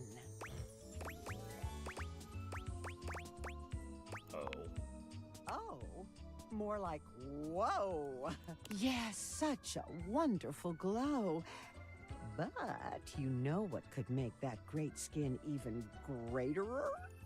Greater? Why don't you rock salt? Why, it's Airway's latest discovery. Activated air. Damn it, it Open is. your lungs, It is. let them breathe. Our activated air is caught fresh from the peaks of the Appalachians, so you know it's at least somewhat American. Somewhat American. Stella holds up a small pressurized can, posing with it like a model in an infomercial. Just one puff can leave your skin feeling cooler, your lungs feeling lighter, and your mind feeling calmer. This all-in-one super bottle comes at the forefront of scammer. Airway's latest campaign, and you too can be a part of our rapid expansion. Free your lungs, but also your life. Our Salesforce lieutenants have the opportunity to fight their way to financial freedom, and we're with you all the way. Rise the ranks and earn your place at Airway's luxurious premier retreats. Major corporal brigadier captains can earn cars, holidays, and even 2 to 3 bedroom condos. If you've ever wanted to stand on your own 2 feet, we're here to help you rise to the occasion. Speak to your local representative. What is the next? Oh, Stella, today. Activated air by Airway. Just breathe and scene. Stella takes the smallest of bows. Oh, you're in deep. Was it that bad? How do you think of that? Oh, it was really bad, wasn't it? Oh, thank goodness. I spent all night on that one. All night. What's a little all-nighter in the face of success? It's really not sustainable. That's the cost. At least that's what the booklet says. I've never been the best chit-chatter. I know there's work to do, but it's work worth doing. You know, dear, I have been meaning to ask, is there any chance you'd be interested in signing up? They call it enlisting, technically, and there's real money to be made, you know. We can get you in on the ground level if we move up quick, and I've just got to recruit 4 more lieutenants before I get bumped up to lieutenant rank 2. You've been so kind. I wouldn't want to leave you behind.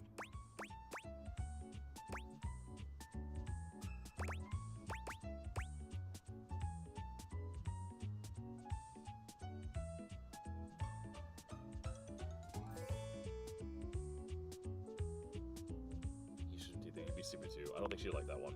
Ah, there it is. I'll leave you be. Obviously, we're not quite on the same page. I appreciate your time, but perhaps it's better spent apart. Rule 66. Haters gonna hate. Not everyone will understand. But you...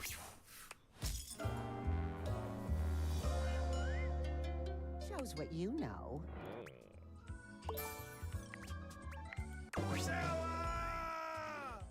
Sorry. Been wanting to say that for like a while now. You know, Why? a little hateful birdie told me about these fancy friendship candies. Apparently, they can be used to undo hate and help you make friends with objects around the house. Hate doesn't even have to be permanent. You can eat one of these sweets and wipe that right on out. Ugh, what a disgusting concept. Imagine taking something as wonderful as candy and perverting it to achieve your own dark aims.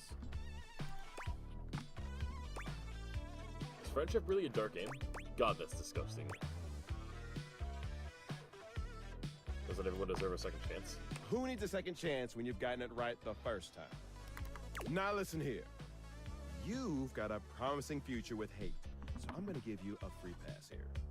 Honestly, that's how I approach a lot of people on the internet. Who needs a second chance if you got it right the first time? When it comes to these nasty little candies, sounds mean. I don't have time for bullshit. You've already got some. Flush them down the toilet. If you don't have any, don't let anyone give them to you.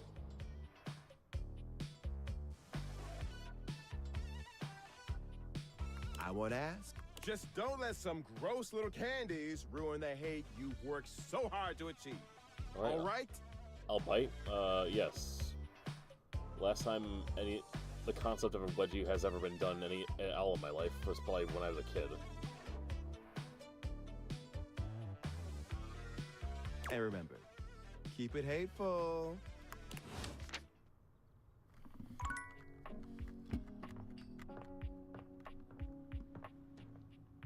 Let's do...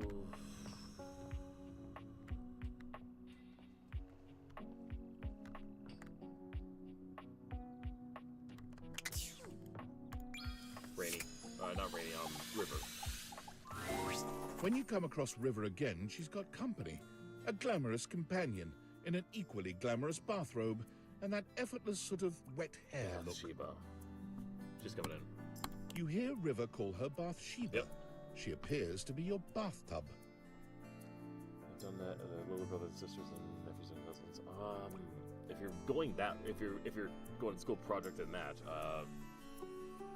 I actually don't know if my brother and I ever did that to each other.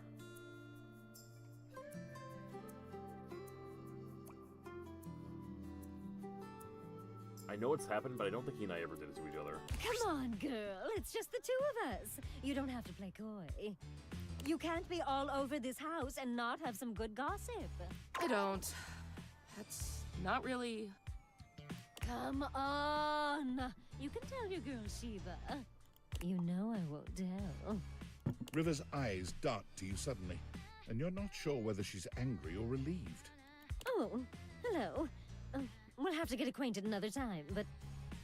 It would have been... I don't think it was family members. I think it was actually friends. That's what I think happened. That's what I think it was.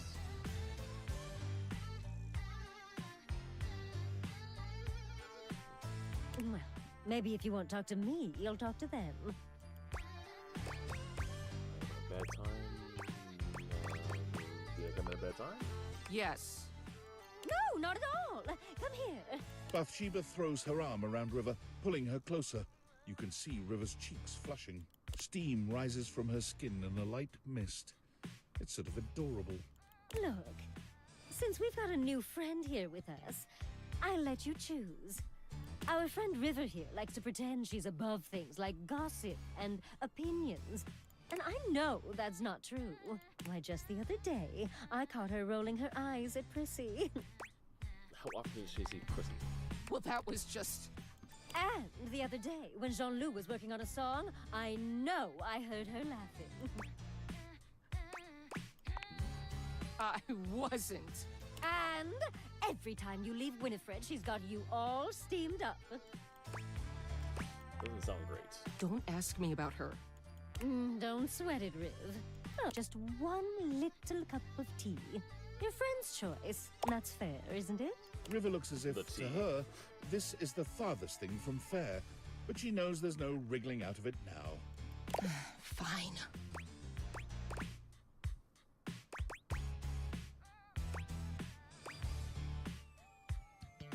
Give me the water heater tea. That doesn't mean anything. Sure it does. You did seem a little flustered when the water heater came out. Yeah. What's up with you and Winifred? You two an item or what? No, not an item. But you are bang-a-langin', right? You can tell us.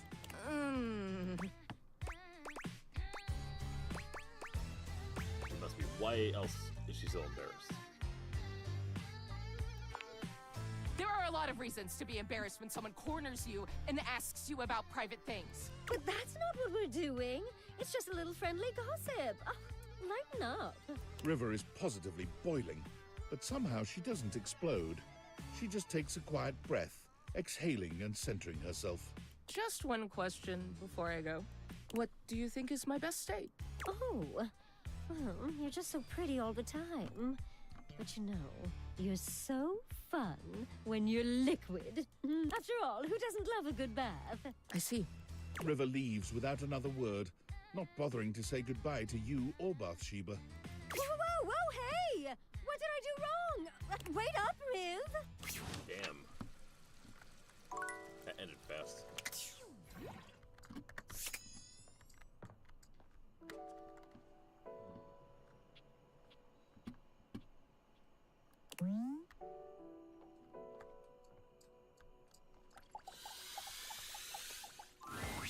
You're back! You actually came back! Well, let me be a good hostess and fix you a drink. What would you like? Cocktail. Excellent! So, what'll it be? Aperol Spritz. Aperol is having its heyday right now. Less bitter than the classic Amoros and less alcoholic too. Yeah, I'm gonna Let's pour be it. on trend. Coming right up. Oh, looks good too. Pour it out in front of her. You take the glass from Beverly and dump it onto the floor. Oh. So, I still haven't had any new customers. Sure, Rainey comes by once or twice a year, but she's a regular. I need more than just a couple regulars. I don't know what I'm doing wrong. I make good drinks, I picked a good spot for my bar, and I'm cute and charming to boot. What else do I need? Do you advertise? Advertise? You really think that's necessary? No one's gonna come if no one knows. Oh. Yeah, I guess that's true. Damn. That feels so obvious now. I just figured word of mouth would be all I needed, right? I mean, they say that's the best form of advertising. But I guess if there are no mouths in the first place, then there can't be any words. That sentence made more sense in my head, but you know what I mean. I get you. I've been there. Too bad this house doesn't have someone like the concept of graphic design or marketing to help me. So, I guess we're gonna be doing it ourselves. We? Well, yeah. This was your idea, and clearly doing things myself isn't working, so you're gonna help me. Now, we need this ad to be enticing. We need to be eye-catching and strike up curiosity. But how would we go about that? A threat. What? I'm sorry, a threat? Yeah, we post signs saying something like, "We know your secrets, come inside or else. Anyone who doesn't come to the Tumblr deserves what's coming to them." Which one sounds better? Oh, man.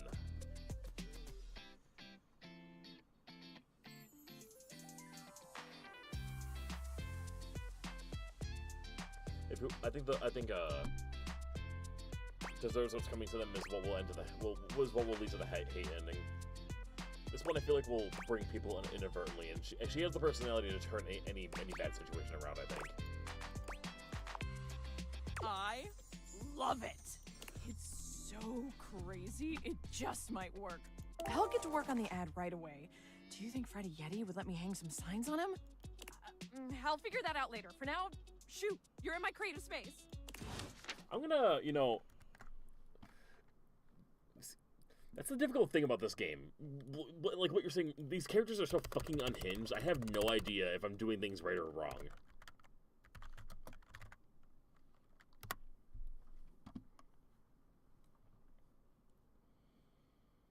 Genuinely trying to help a character will lead to hate.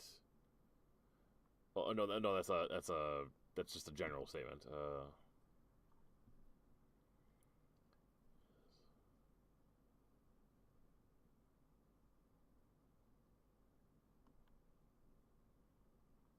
Ooh, Reddit thread saying I genuinely hate this. I hate being so mean to them.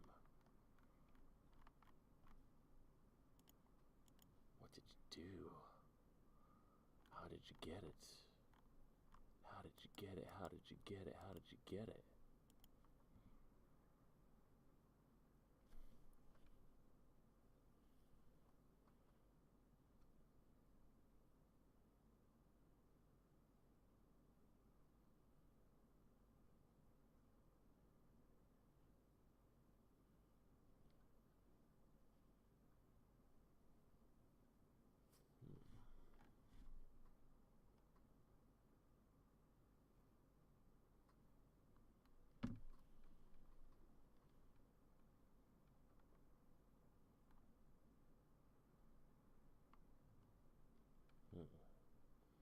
might have to Google that one off screen more.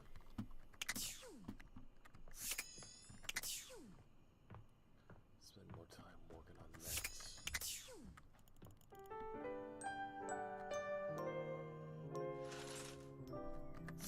Diana, bye-bye. Diana is fully absorbed in her own endless monologue when you find her again. Round and round the mulberry tree, round and round the mulberry tree. I ate a mulberry once. Actually, I had, but then I bought the trail mix at a different store. Have you ever chewed on glass? Finally, her gaze darts. Oh, there's you there now. Ooh, are you there? Is that you?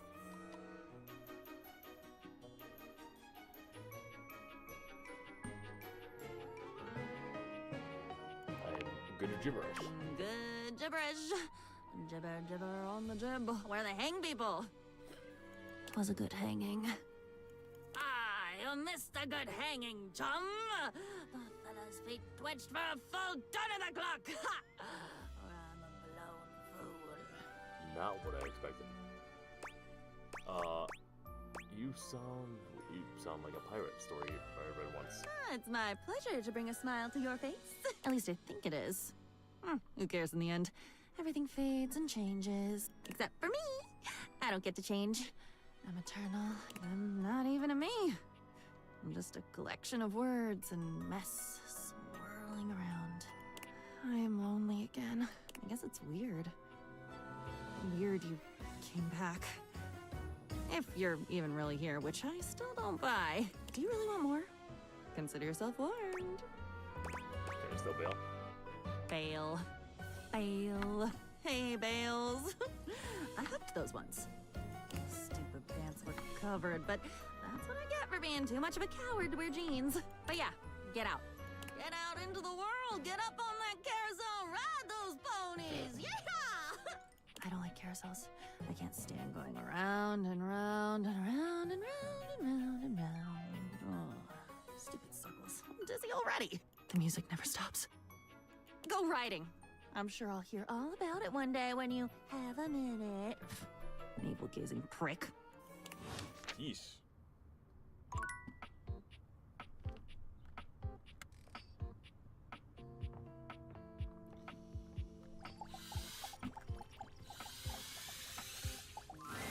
Dunk is in the middle of a downward dog pose, showing off surprising flexibility for someone with a physique as rugged as his. When he sees you, he straightens up and waves, but not before you've gotten a good long look at him, in a rather compromising position. Hey, there's my favorite new workout buddy. Ready to try some yoga? Well, I feel like you don't care what my answer is. Hey, cheer up, buddy. Yoga rules. Is what I would say if I wasn't paying attention. Of course I care what your answer is, but if you're feeling scared, don't be. Yoga is popular these days, but when I first started doing it, you wouldn't believe how many of my fellow athletes wouldn't take it seriously. Even now, you still got equipment like Chris, who thinks it's soft stuff for babies, and nothing could be further from the truth. But also, like, who cares if it's soft or not? Real strength comes from not caring about other people's opinions. We're gonna get our yoga on, and nobody's gonna tell us we can't. As if on cue, another household object appears in your periphery, perhaps to tell you you can't. What up, what up, what up? Shelly! Dunk's normally unflappable smile grows slightly rigid. Ah, Shelly, hey, we were just about to... Do some yoga? Yeah, I heard. Shelly throws her muscled arms around the two of you, bringing you in for an uncomfortable group hug. She's squeezing far too tight, evidently unaware of just how strong she is. But like, why do yoga when you could lift? Do you know how good at hugging you can be when you lift? Dunk manages to free himself from Shelly's death grip. You feel his strong fingertips wedging between Shelly's arm and your shoulder. Lifting is good for your hug muscles, there's no doubt about that. But you gotta have a balance, dude. Besides, yoga builds strength too. Dunk finally manages to pop you out of Shelly's grasp, but she seems entirely unbothered by your escape. Balance? Nah, bro.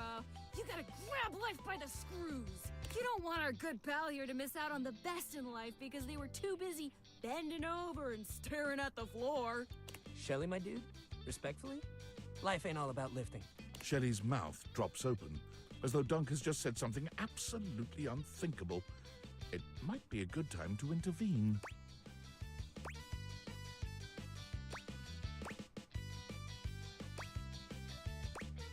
Why are you here?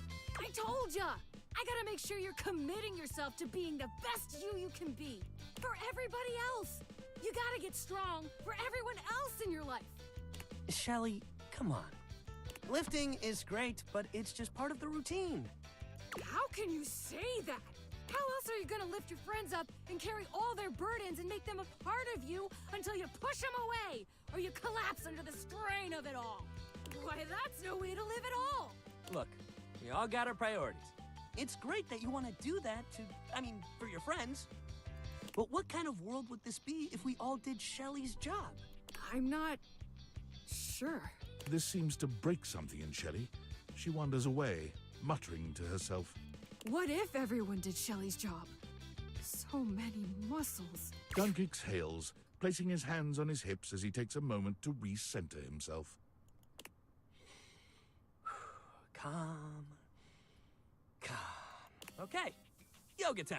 So first of all, how do you feel about yoga? You ever do it before?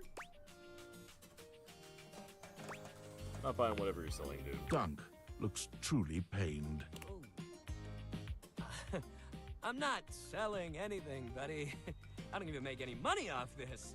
I'm just trying to show you the joy of sports. But okay, I hear you. Maybe yoga ain't your thing.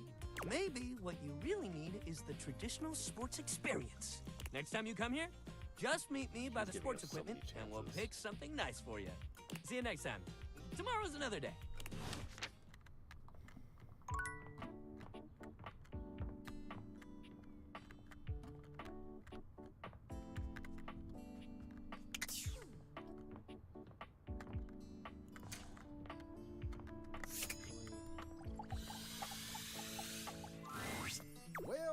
Well, look who it is. You know, it's funny being here in the foyer.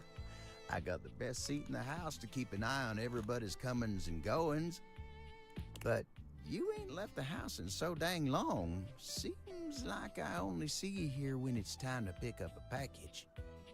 Not that I'm judging mine, just ain't exactly living up to the full potential of the position here, am I?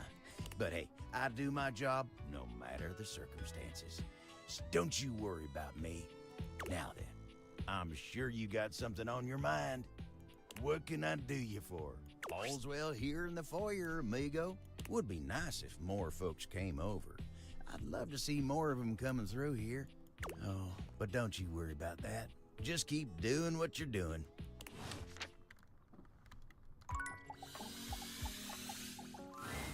Well, look at that. You've made another friend. A true portal in arms. Just like myself. Keep it up. It feels better and better the more you do. Trust me. Dorian stands firmly in your way, an unmovable wall. Thinking of going outside? Yeah, actually. All right. It's a decision that takes a lot of thought, that. Just understand that when you do, events will sort of, coalesce around a final decision.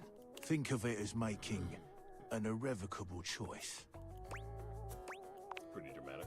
For this time it is. Those deviators have put you on a certain quest that I cannot advise you on. All I can do is let you know how important the choice of leaving this house is. Would you like to leave?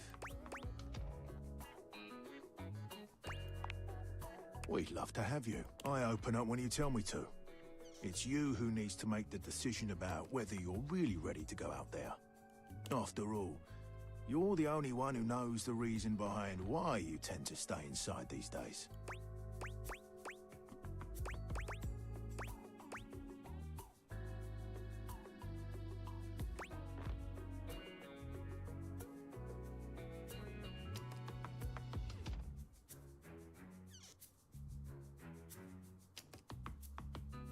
Gotcha. Too expensive. Exactly. That would cost too much. Going outside exposes you to countless assets, all which need physics, collision and sound. The cost to the average taxpayer is profound. Best to stay inside, so that the Interactive Revenue Service can't find you. So for now, I'll remind you to keep indoors. Stay safe. Interactive Revenue Service.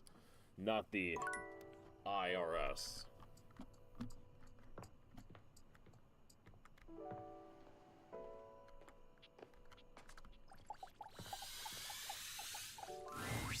Harper and Dirk are screaming at each other once again. A sight and sound you're starting to get used to. Do you even hear yourself? Do you know what it does to me knowing you've been with other objects in this place? So what? That was before we ever got together. Oh, so you're saying it'd be totally fine with you if you had to fuck in a place where all my exes did? That is not the same thing. Besides, we both know you're cheating on me, so it's only fair. I wish I was cheating on you. At least then, it makes sense for you to scream at me all the time. Stop playing innocent! I know you're cheating with the Hanks, and there's way more, too! I'm not, but hey, maybe I'll start! Those guys all have one brain cell to share between them, and they're still smarter than you! Yeah, I have to be stupid to be with a loser like you! You can't even see when you're insulting yourself, you bird-brained bamboo bozo! Ah, maybe I'll just get with the Hanks, too. See how you like it. I'd love that! I could get a little peace for once! Harper lets out a scream, her hands clenched into fists. She looks as if she wants to say something, but her face crumples into a sob, and she leaves the room with a quavering wail. Dirk slams his fist against the wall, seething in silence.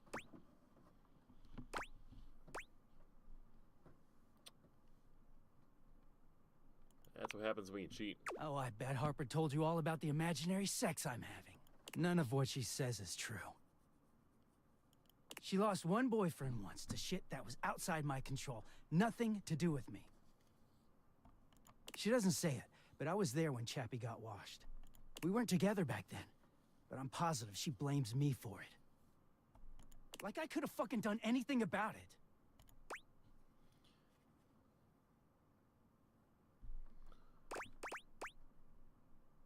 You're not about to start talking about your relationship, are you?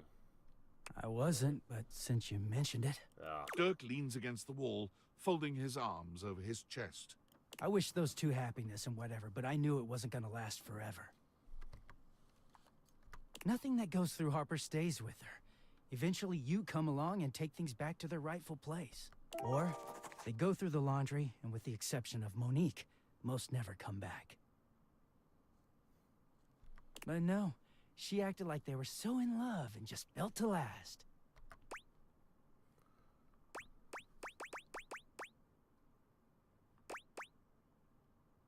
You sound bitter. Of course I'm fucking bitter. The ghost of Chappie is hovering around us all the time. Chappie never hurt me. Chappie never cheated on me. Chappie's lips were the softest material on earth. You dated for weeks. You didn't even know his favorite color. I know, because I had to listen to their mind-numbing conversations. You know, Chappie wasn't even his real name. His name was Chapsworth L. Stick. She gave us rhyming nicknames. She thinks I have no idea what their relationship was like, but I saw it all. And she literally says and does the same things with me. Except she worshipped Chappie. She screams at me for not being Chappie, even though she just subbed me in.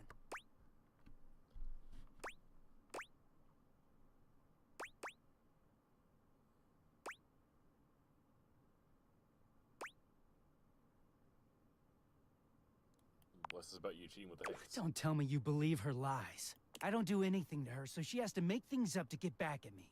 Getting washed is the only way I can get away from Harper. And when I'm away, I just feel clear-headed.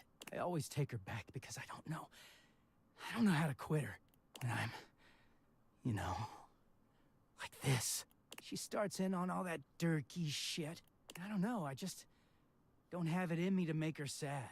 Then things are good for a while, so good. Then I look at her wrong, or say the wrong thing, and she goes off on me. It's like she's just waiting for me to fuck up so she can unleash. This stuff with the Hanks, they're not even my type. I don't know where she gets it from.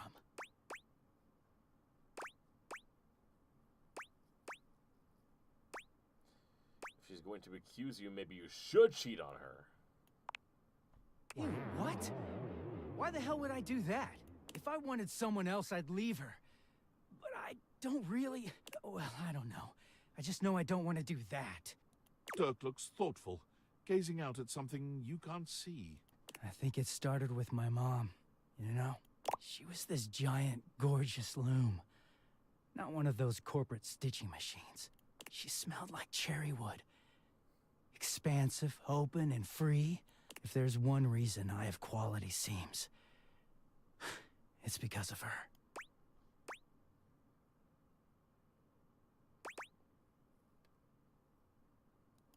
Sounds lucky. She was. But free spirits aren't always great parents. Like, okay, I believe she loved me at the time. She was always very tender with me. But she never gave me anything but tenderness. No lessons, no guidance, no discipline. I think she was terrified to be anything but my friend. She just wanted to be fun mom. I don't actually talk about her much these days. Harper never cared to ask, and it pisses me off. I haven't seen her in years now. Why haven't you seen her? As far as I know, she's still out there creating fabric and not caring about what happens to her kids after they've gone. I just hear about her occasionally from others like me. I feel like you're better or worse giving her something in love. I'm trying to see how this fits with Harper. What the hell does all this cycle babble have to do with Harper? It all makes sense, doesn't it? Harper hurts me, but there's way more to her love than just tepid, safe support. If you can get mad at someone and show up to their place screaming and trying to beat the door down, I don't know, it's not healthy, but fuck, it feels real. There's a stake in that relationship. I don't think Mom would ever have gone to all that trouble for me. He sighs, pushing back away from the wall. Talking to you has definitely made me think about some things. I'm gonna go. Thanks for listening. Progress is being made. I am getting sleepy.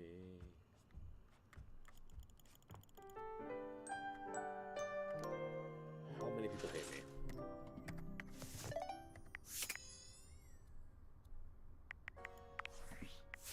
$20. Okay. I will leave it at 20 for now. I'm sleepy. You all have a good one. I'll see you live on Saturday again. And you have a good night.